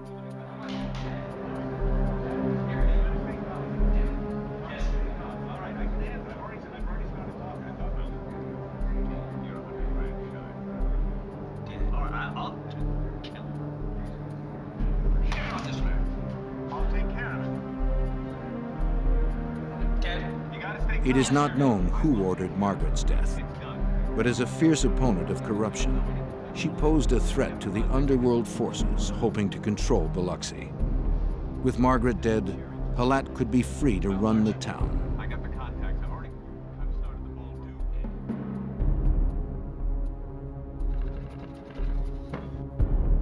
Gillett said that he and Halat planned the murders. Ransom and Rhodes provided the murder weapon. But when they passed on doing the hit, Gillett found a replacement. A Texas-based petty criminal named Thomas Holcomb. Holcomb would be paid $20,000 to murder Judge Sherry and his wife. Gillett had also helped provide the car with the help of locksmith Lenny Sweatman.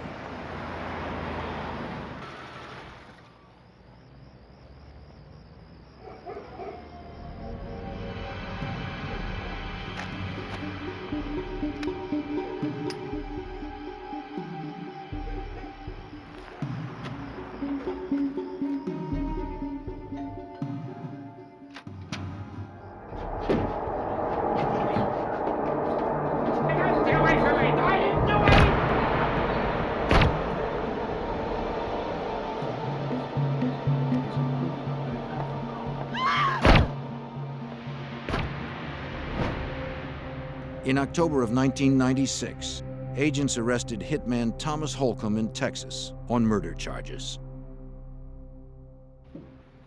That same month also saw the arrest that Agent Bell had anticipated and worked 9 years to achieve. I'm an innocent man, and you're going to put the cuffs on me? Let me read you your rights. The arrest of Pete Halat for the murders of the Sherrys. You can, anything you say can and will be held against you.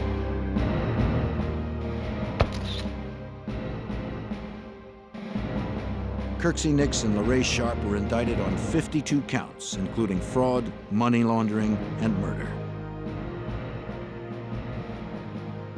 Halat was tried and convicted in the summer of 1997, a full decade after the crimes were committed. He was sentenced to 18 years in federal prison. Also tried and convicted were Kirksey Nix and Thomas Holcomb, the hitman. Both were sentenced to life. LaRae Sharp, Nix's girlfriend, got 5 years. I think a lot of citizens in Biloxi now realize that there are a lot of dedicated professional law enforcement people who will do everything they can to protect the community and work hard to solve major crimes. Perhaps the legacy, you might say, of the case for the criminal element is that they realize after seeing this case that they can commit a crime one day and think they're getting away with it a year later, but it could come back 10 years later and get them. While the Sherry's killers were finally brought to justice, Margaret Sherry's dream of a Biloxi free of gambling was never realized. Instead, Biloxi has become a resort town filled with casinos and neon lights. The sleepy southern town is gone forever, along with the woman who lost her life trying to save it.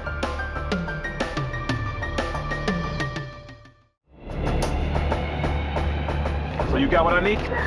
On the streets of New Orleans, All right. drug money bought the city's cops. Good. Officers became the strong arm of drug lords, brutalizing anyone who dared speak out. Jim, help! With police tainted by greed, undercover agents would have to put their lives on the line to bring down the corrupt officers who hid behind a shattered shield.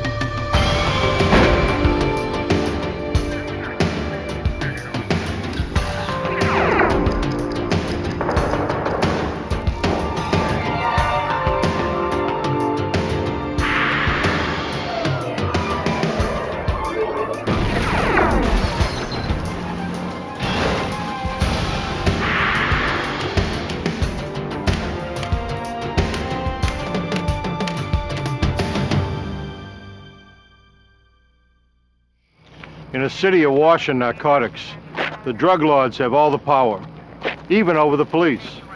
Corruption in New Orleans grew like cancer, eating away at public safety and threatening to destroy the city. Lured by easy wealth, crooked cops began breaking the laws they were sworn to uphold. I'm Jim Kallstrom, former head of the FBI's New York office. When it became clear that the police could no longer police themselves, the FBI had to get involved. It was a case where the line between friends and enemies became dangerously blurred.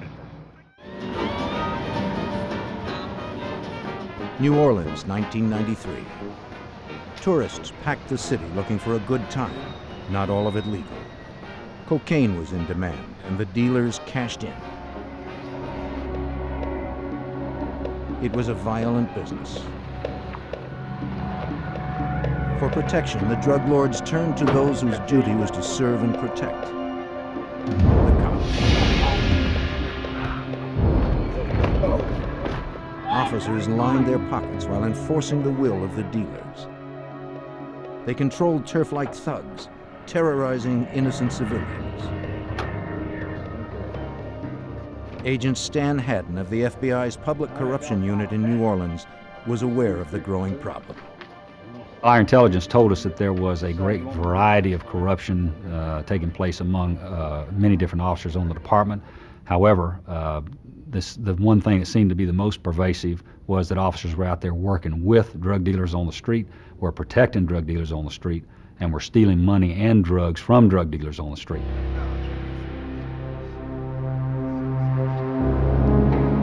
One such drug dealer was Terry Adams, known on the streets as Scaboo.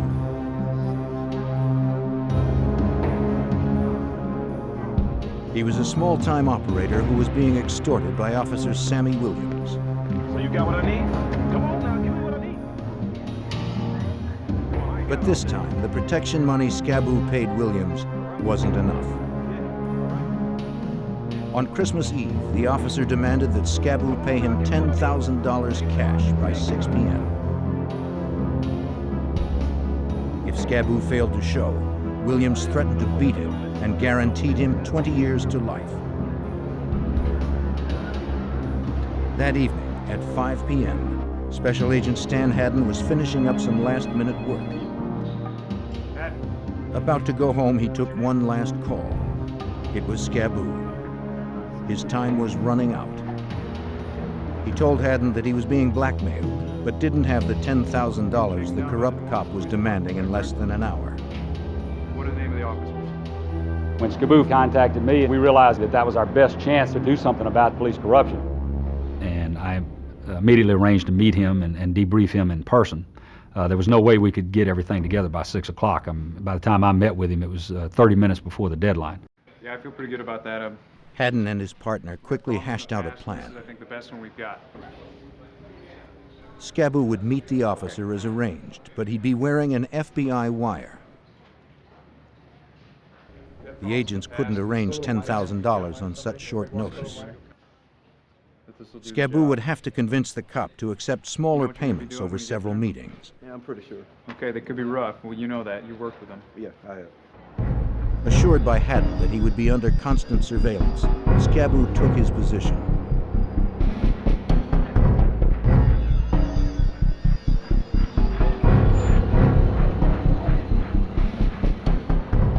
Officer Sammy Williams was still on duty when he arrived with a prisoner cuffed in the back seat of his cruiser.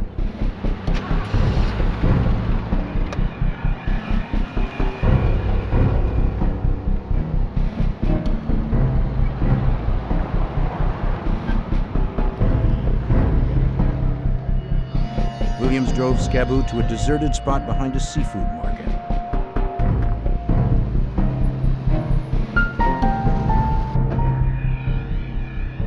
He ordered him to throw the $10,000 into the trunk. Scaboo told Williams he only had $3,000 now, but would pay the rest later. If the cop arrested Scaboo, he'd never get his payoff. Agents hoped Williams would agree to meet him again for more of the money. He did, and the FBI had it all on tape. Haddon believed this one incident could lay the groundwork for exposing more corruption in the New Orleans Police Department. Our main objective was to try and create a strategy that would enable us to prosecute as many bad officers as we possibly could. In the days that followed, agents, along with prosecutors from the United States Attorney's Office, began to plan their operation, codenamed Shattered Shield. Assistant U.S. Attorney Al Winters would advise agents every step of the way on what would be needed to convict the dirty cops. We were involved really from day one. We met with the case agents on numerous occasions and discussed exactly what we were interested in being developed as far as evidence in the case. As with most corruption cases, the FBI's strongest evidence would likely come from wiretaps. According to Special Agent Karen Jenkins, an FBI wiretap specialist, securing them isn't easy. Title III is a court-authorized intercept or wiretap. It's very difficult to get one approved. It's a lengthy process, very time-consuming. Basically, we have to have approval by FBI officials to get one, and beyond that, we have to have the review and approval by Department of Justice officials. Finally, a federal judge will make the final determination as to whether or not one is authorized. After delivering 2 more payoffs to Officer Williams, Scaboo had won his trust. Now the FBI seized the opportunity to take the operation to the next phase. Scaboo would approach Williams with a proposition. The volume of drug business was going to increase, and Scaboo would need more cops to protect it. If Williams was interested in higher payoffs, he would need to hire more dirty cops to handle the expansion. Williams took the bait. Scaboo met with him for another recorded payoff in mid-January 1994. Don't forget now. But this time, Williams showed up with another officer. He turned out to be Len Davis, Sammy Williams' partner. It wasn't surprising. Davis was known in the projects as a gangster with a badge. It's not very good. See if you can make it. Reviewing the tapes, Haddon discovered a problem. What are we listening to? Both Davis and Williams used the coded language of the drug trade.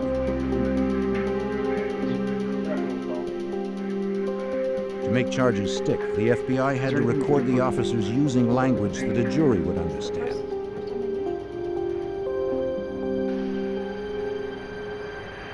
Haddon pressed Scaboo to get Williams and Davis to use words like dope so there'd be no doubt at trial. But when Scaboo told the cops the dope is in, Davis suspected something was up.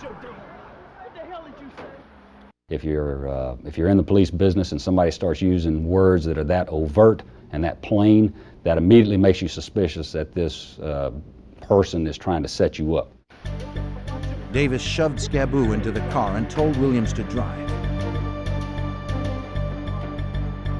The agents would be too conspicuous on the deserted streets. If they pursued the cops now, they would put Scaboo's life at greater risk. The only thing they could do was sit patiently and listen to the wire.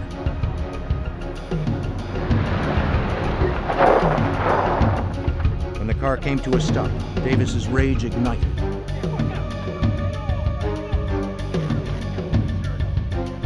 He yelled that Scaboo was never to say the word dope again. They immediately took him to a deserted location, aggressively searched him. You can hear the Velcro ripping loose on his clothes and stuff. And that was a very tense moment. Davis insisted that he wouldn't go to jail for careless talk. He and Williams stripped Scaboo looking for a wire. Scaboo was sure he was going to die.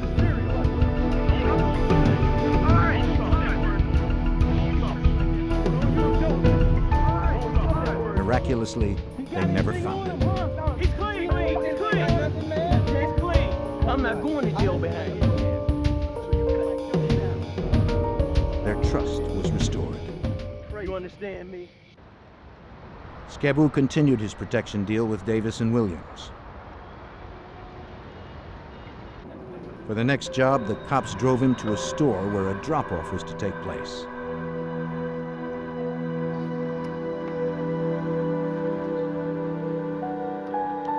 Inside, Scaboo checked a bag at the counter.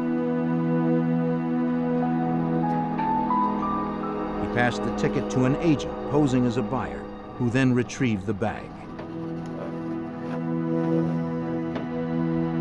Williams and Davis watched as each transaction went down. They were promised $1,000 for every kilo of cocaine they protected. For them, the deals meant easy money.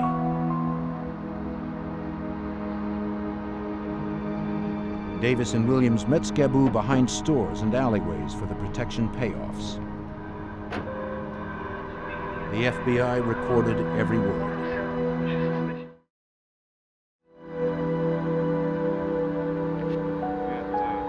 Gradually, Operation Shattered Shield was building a solid case against police corruption.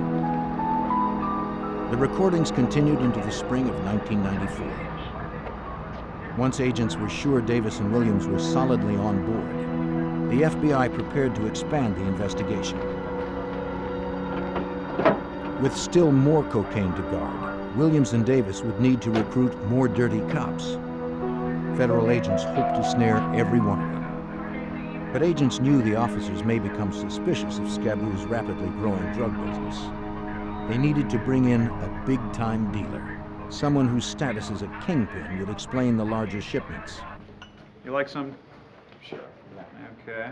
Hadden called on Juan What we're Jackson, doing down here is, an FBI agent trained bringing in specifically JJ for working here undercover. to represent a drug kingpin from up in the East Coast.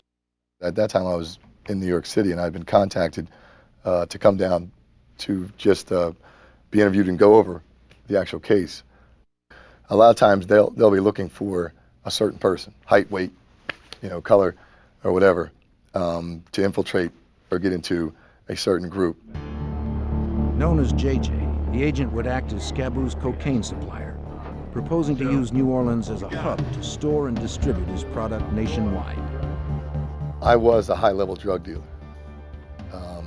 I played that role, and I had ties where my operation was in both Miami and in New York City.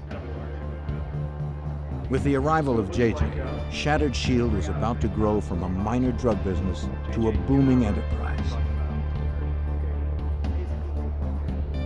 Jackson was one of the FBI's best undercover agents.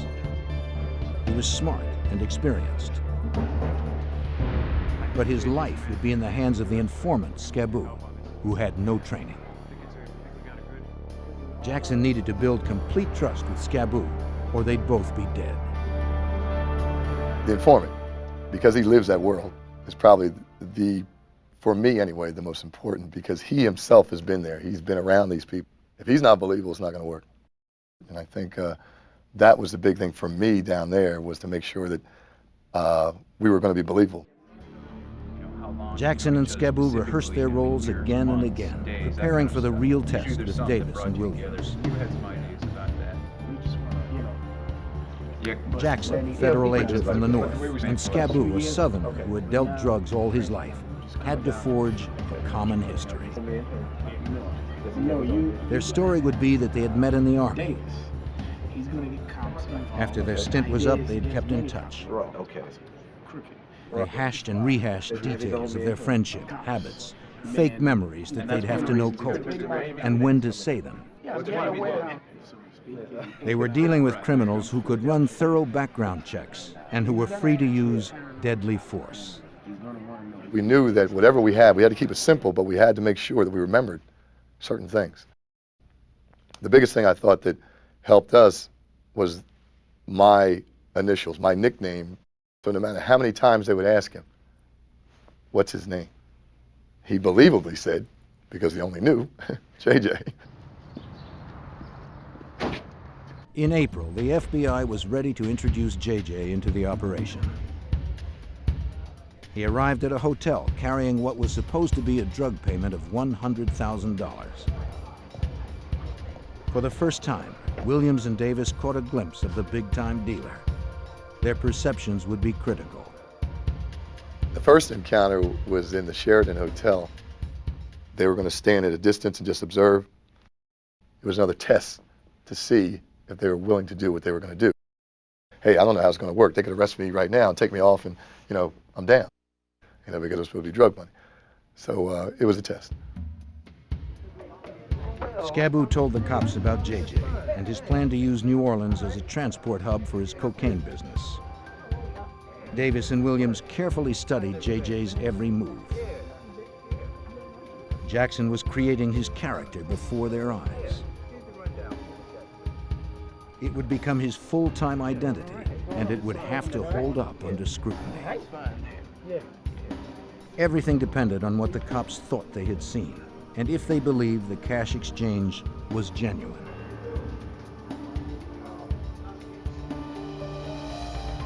The plan worked. The cops were convinced that JJ was the real deal. The FBI was now poised to take Operation Shattered Shield to the next level. By the spring of 1994, the FBI's Operation Shattered Shield, targeting New Orleans police officers involved in the city's drug trade, was in place.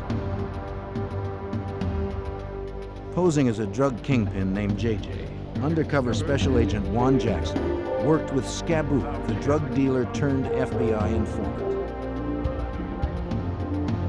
Scaboo rented a hotel room for JJ to meet officers Len Davis and Sammy Williams for the first time. What's up, man? What's up? That was showtime. That was a big deal. On any first meeting with any bad guys, a million things are going through your mind. I mean, are you going to be believable? Is anything going to happen that's going to change their attitude?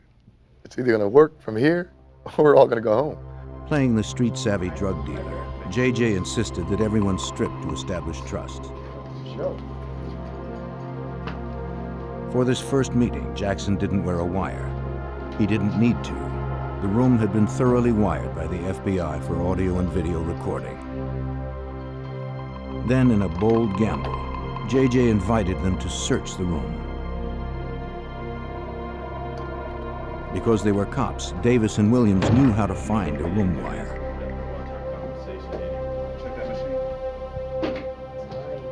But JJ bet his life on the FBI's technicians. The cops never found the wires.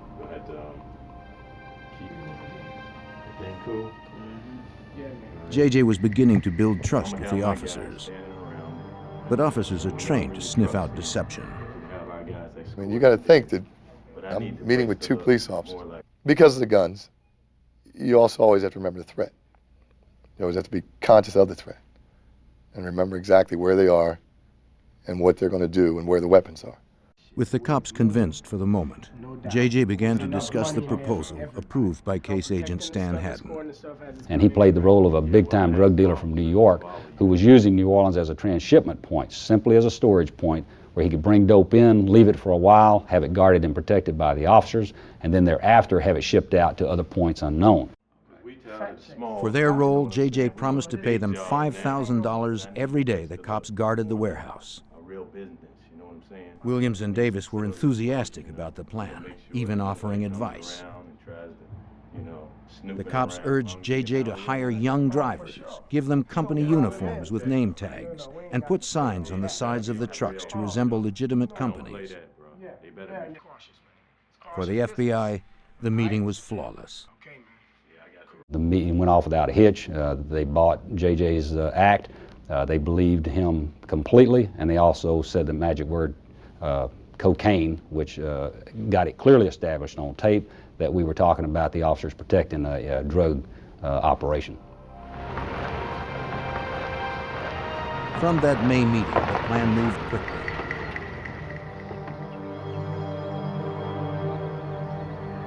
The FBI found a warehouse that met their needs, far from public view and rival drug dealers. JJ and Scaboo met Davis and Williams for a walkthrough. JJ and Scaboo would meet with Lynn Davis and Sammy Williams at the warehouse for what we call the pre-deal meet. There at that meeting, they would discuss when the dope was coming in, how long it was going to stay in town, and how much money JJ was going to pay for the officers to guard the dope. Once inside, Davis told JJ that he had half a dozen more officers lined up to guard the cocaine shipments.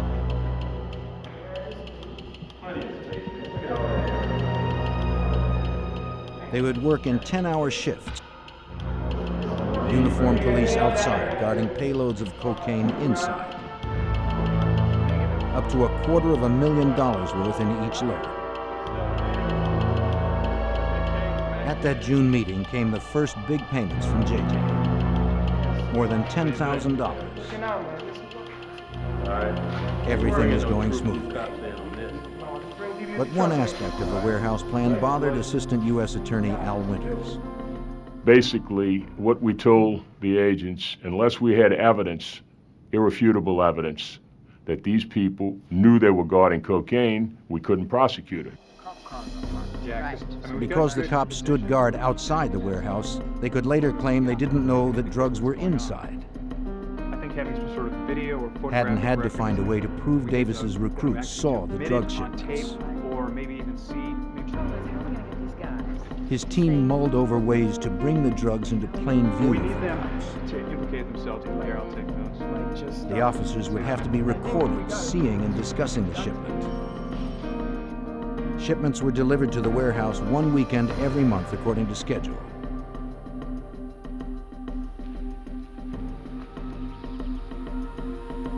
Then, in mid-July, the FBI sent a shipment that the guards didn't expect.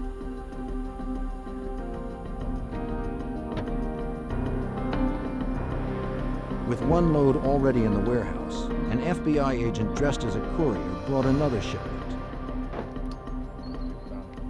The driver shocked the guard cops by unloading the cocaine in plain sight.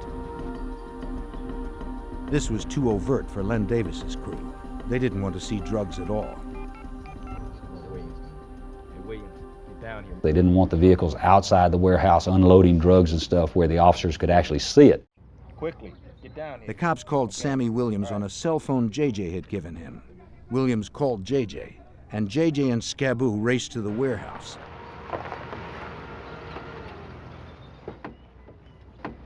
JJ responded like a hot-headed drug dealer. I was arguing with this guy. I mean, we were actually screaming at each other. What are you doing? Where are you? Whatever. And he's observing this. There's a police officer calling Lynn, telling him all what's going on and how this doesn't look good. To the cops, this whole drug operation was starting to look dangerously unprofessional. Concerned, the driver made another call.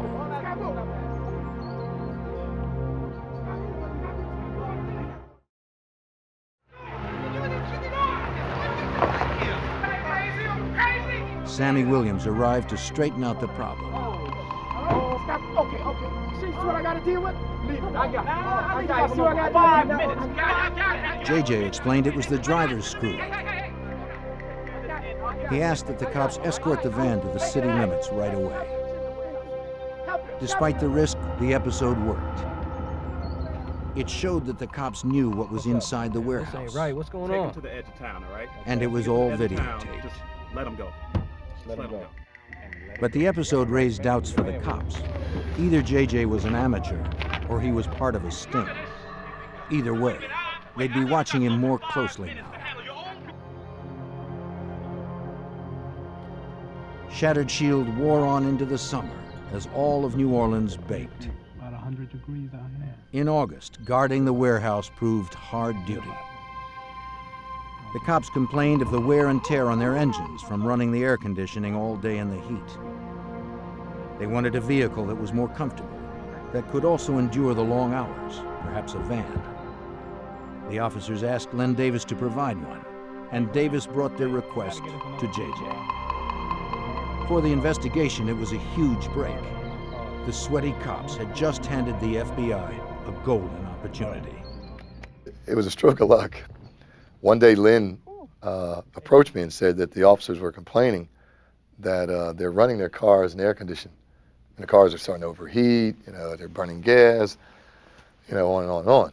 Once we were able to rent the van and put the listening device inside, we were able to hear a lot more conversations. The FBI quickly filed the paperwork to get court-authorized wiretaps for the van. Technicians carefully installed state-of-the-art microphones. They had to yield top sound quality for months with no maintenance.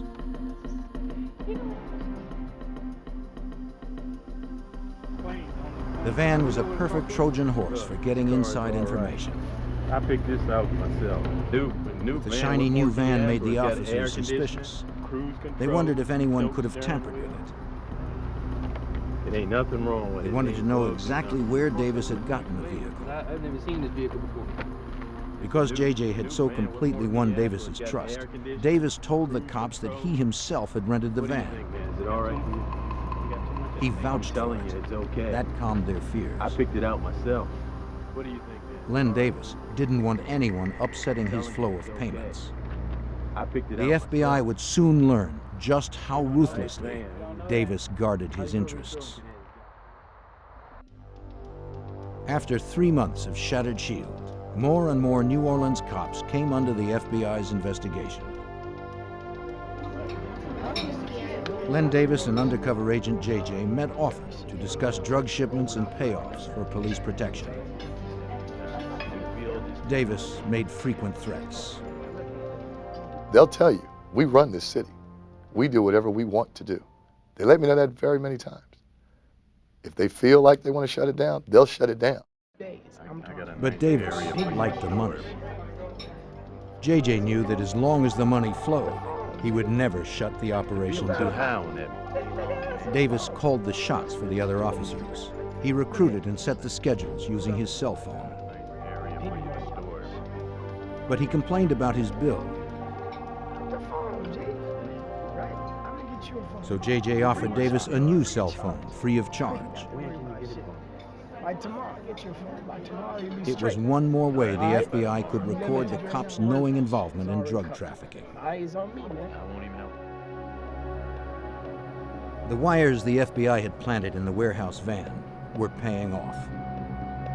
One night, 2 guards on the graveyard shift brought prostitutes to the van. The wires picked up everything, even the cops' sexual indiscretions.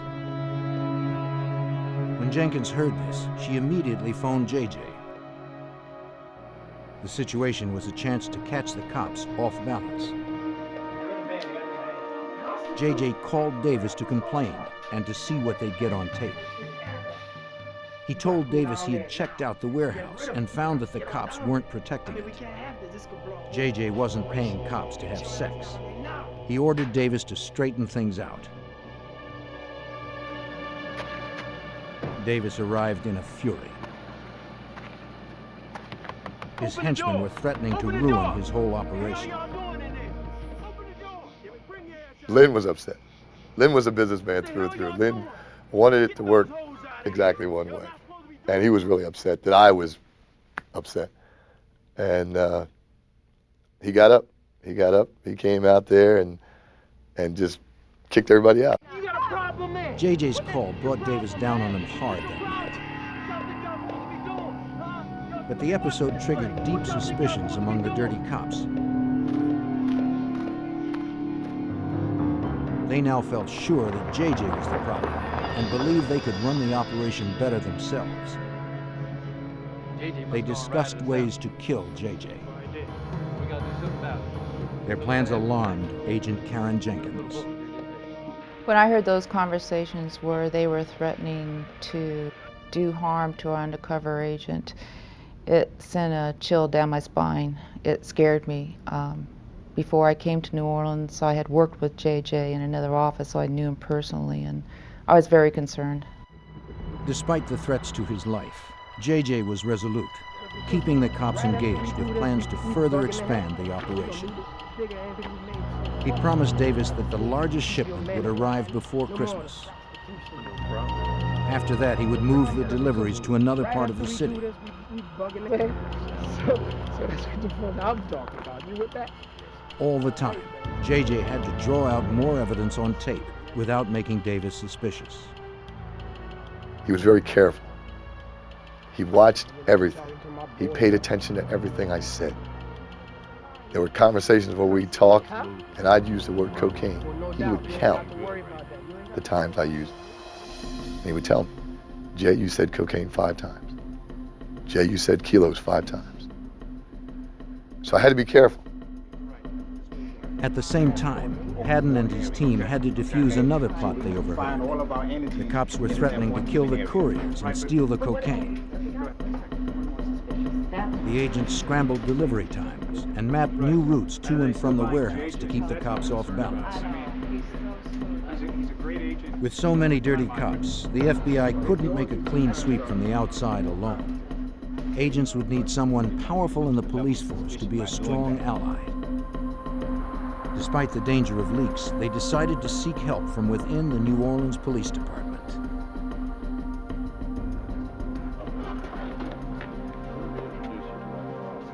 October 1994 brought fresh changes to New Orleans and a new police chief, Richard Pennington. So, how do you like our first? Pennington was an outsider from Washington, D.C., hired in the hopes of reforming the Crescent City's crooked police force. Since you're just moving in, actually, why don't you have a seat? The FBI invited the new chief for a meeting. News is not all good, unfortunately. Then Haddon introduced JJ. He informed Pennington that Operation Shattered Shield was uncovering corruption deep in the force that he was about to head. His cooperation would be critical for the success of Operation Shattered Shield. On the streets of New Orleans, Davis and Williams were still on active duty, cruising their territory. Len Davis had a long list of public complaints against him. During their rounds one night that October, Davis and Sammy Williams patrolled the Desire Housing Project. Seeing the pair of cops approach, 2 youths took flight. Williams chased one teenager down, bludgeoned him, and left him bleeding in the street. At that moment, Kim Groves, the victim's aunt, decided that police had terrorized their neighborhood long enough. Who's gonna pay the bill? The next day, Groves, a 32-year-old mother of 3, filed a complaint against Len Davis and his partner. She cited the pair for police violence. An officer alerted Davis about the complaint. Do you want to know his name? Officer Davis, do you know him? Yeah, this is definitely a... Assistant U.S. Attorney Mike McMahon saw the report. She reported not only Sammy Williams, who did the actual brutality, but Len Davis as well, who had nothing to do with that pistol whipping. And at that point, Len Davis became enraged. For Davis, Groves' complaint came at the worst possible time. It would bring unwanted attention just as the new police chief was coming on board. I know what I'm gonna do. I'm gonna get her. Len Davis vowed to get revenge. The same day that Kim Groves filed her complaint, Richard Pennington was sworn in as New Orleans' new chief of police. That marked the start of Shattered Shield's final phase, the shift from an FBI effort to a partnership with a city desperate to clean house. That very night, Agent Jenkins recorded several conversations that would show just how rotten some of the city's men in blue had become. The first call was cryptic. Hours after Pennington was sworn in, Len Davis made a call on his cell phone.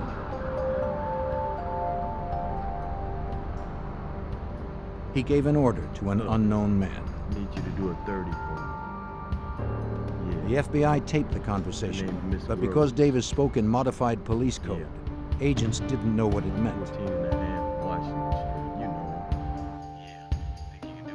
While they attempted to decipher it, agents recorded a second, more disturbing call.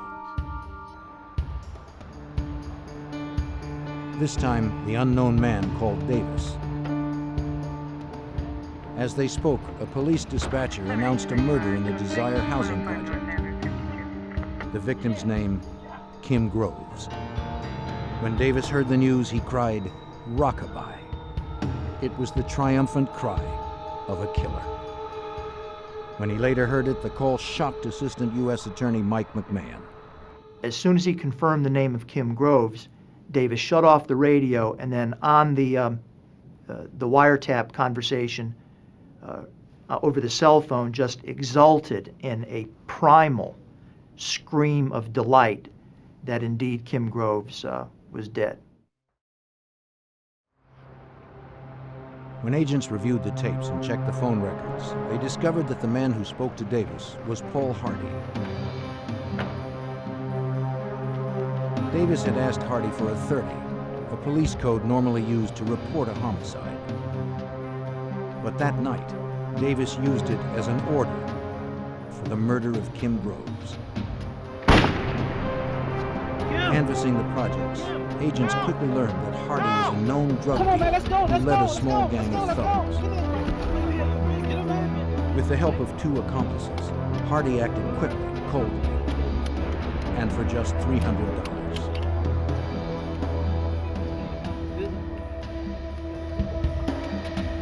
As he sped away over a bridge, Hardy threw the barrel of the gun into the canal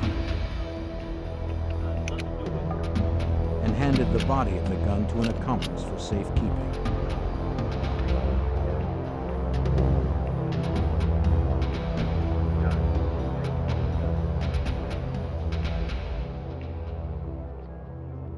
What's up, man? When the FBI realized Davis's role in the murder, agents grew more concerned for JJ's safety. JJ met with Davis soon afterward. He looked carefully for signs that Davis was anxious or upset. Yeah, what's up? He saw none. The murder of Kim Groves seemed to have relaxed Davis. Yeah. Look, let me call you back. JJ still had to play his part, the role of a drug lord. Though uneasy, he was careful not to talk about the murder. I appreciate it. Thanks a lot. I wanted to ask a lot of questions about it. I couldn't. The only thing I'd ask him was, is there anything different happening since the last time I was here? He said no. And we went on just like nothing ever happened. Is he a cold-blooded killer? I could probably do you in a minute? Yeah. Having seen what Davis and his cops could do, JJ had every reason to believe that he could be next. He was unaware that they were already planning ways to kill him. Days after Len Davis ordered the murder of Kim Groves, the FBI learned of more threats by Davis's men. A New Orleans police officer assisting in Operation Shattered Shield received an anonymous threat. It came with Kim Groves' obituary. The message was clear. Death would come to those who talked. That day, Stan Haddon learned of still more threats against JJ and the other agents. Agent Jenkins had recorded 5 cops at the warehouse plotting to kill the couriers and JJ. Then they would steal the cocaine and sell it themselves. Haddon had no choice. The FBI had to wrap up the operation before it was too late. Once we realized that the lives of our undercover agents were at serious risk, then we had to react to it. We had to do something. The FBI needed to move up their plans for the big shipment JJ had promised to Davis. A cocaine shipment so large that it would require a half dozen more cops to guard it. But Haddon needed a location unfamiliar to the cops, a place where the FBI could mobilize quickly. He and his team scouted the Mardi Gras truck stop on Elysian Fields Avenue. The spot had good highway access. It also posed little risk to the public in the event of a shootout. The cocaine would arrive on an 18-wheeler, then be loaded into cars and escorted by the cops out of the city. Every detail had to be mapped out. The plan would require the coordination of 85 agents positioned strategically along the routes. When Davis put out the word about a huge November 18th shipment, he enticed new recruits.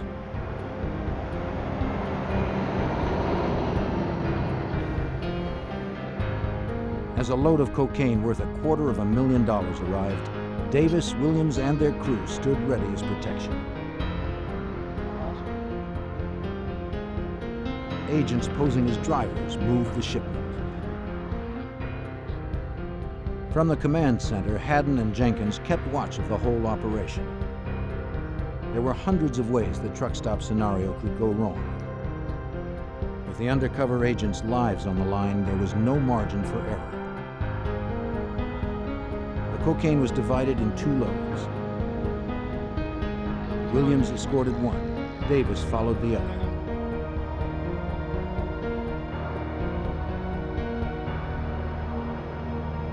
They shepherded the couriers to the edge of town, shielding them from other drug gangs and from the law. To make it easier for our surveillance, we had one of the courier cars go to the east and one go to the west because we had 2 complete surveillance teams operating simultaneously, and we didn't want the 2 to get crossed up with each other. The operation went off without a hitch. 6 additional cops were videotaped in the act of drug trafficking. The FBI was about to enter the last phase of Shattered Shield, arresting the corrupt cops who would kill anyone who opposed them.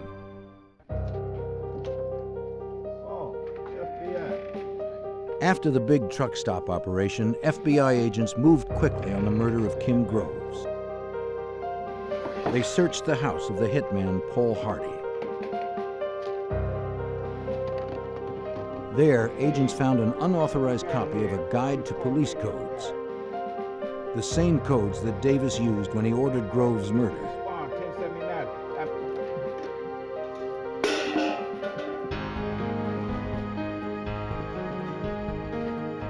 Another search at the home of one of Hardy's accomplices turned up the murder weapon, a 9mm handgun. The 2 investigations, Shattered Shield and the murder, were closing at the same time.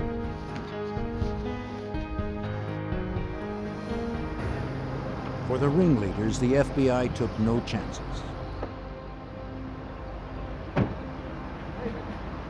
Agents came to Len Davis's house the next day when he was off duty.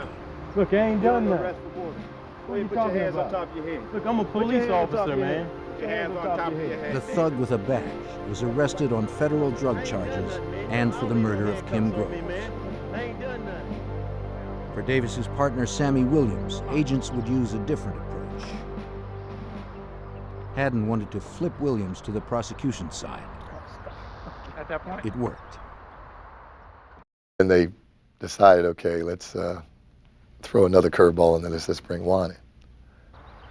So they brought me into the door and I introduced myself, especially to Juan Jackson, the FBI. You could see the color leave his face. His world just came crashing down. Sammy Williams turned government witness. His testimony would later prove crucial for getting convictions. Haddon and his team had no time to lose. Before news of Davis and Williams' arrests could spread, they had to deliver the rest of the gang to justice. Dozens of armed men in uniform. The strategy we were to employ was to arrest Len Davis on December the 5th. And then on December the 6th, we had all of these officers appear before a federal grand jury. And then on December 7th, the grand jury ordered all these officers to come to the FBI office to give handwriting exemplars.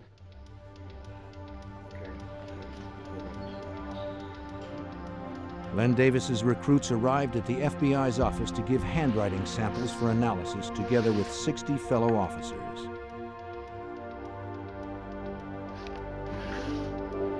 Since the drug ring involved no written records, and so many officers provided writing samples, the crooked cops suspected nothing. Like the others before it, the FBI's ruse worked.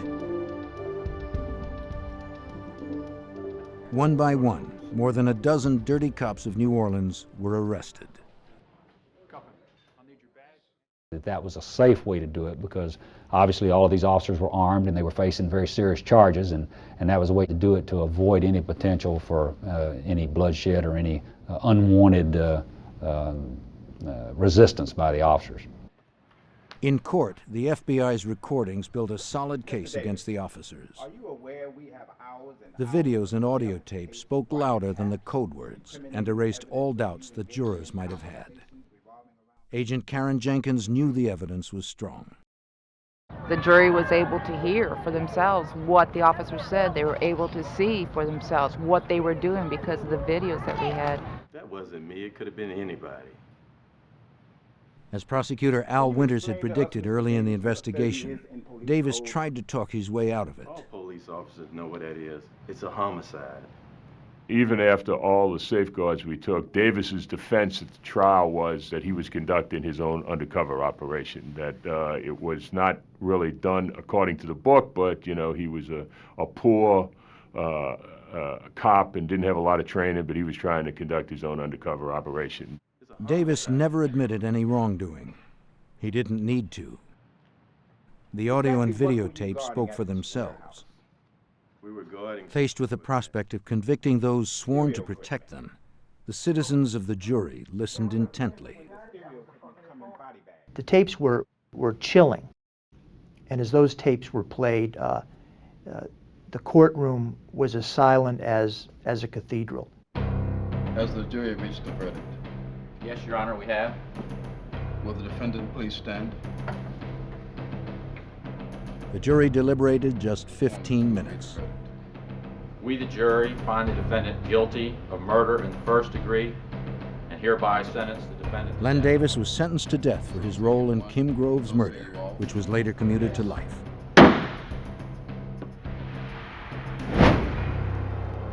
In 2 other trials, Davis and his co-conspirators received 18 convictions for drug trafficking. 15 officers were headed for prison.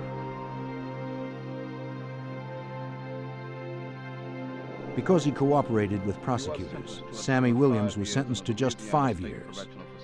He would never again wear a badge. That you have irrevocably stained that uniform you once wore.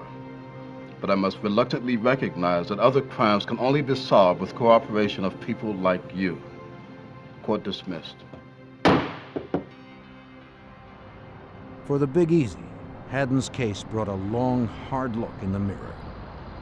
You know, I think that the city of New Orleans has been very tolerant of all sorts of conduct which might be considered improper in other parts of the country. It's part of the culture here, and I'm a Louisiana native. But I think this was a wake-up call to the citizens of New Orleans that there was a serious problem within the NOPD, and that problem had to be addressed. You know, you take an oath, and I think that when you do that, there's no excuse for anything else. I think we helped. I think that now their focus is different. I think hiring, I think pay scale, I think everything about what the New Orleans Police Department is about is different. Under Chief Pennington, the New Orleans Police Department revamped its practices and fired more rogue cops. The Big Easy had cleaned house. The department and the FBI continue to work together to bring justice to the city's streets.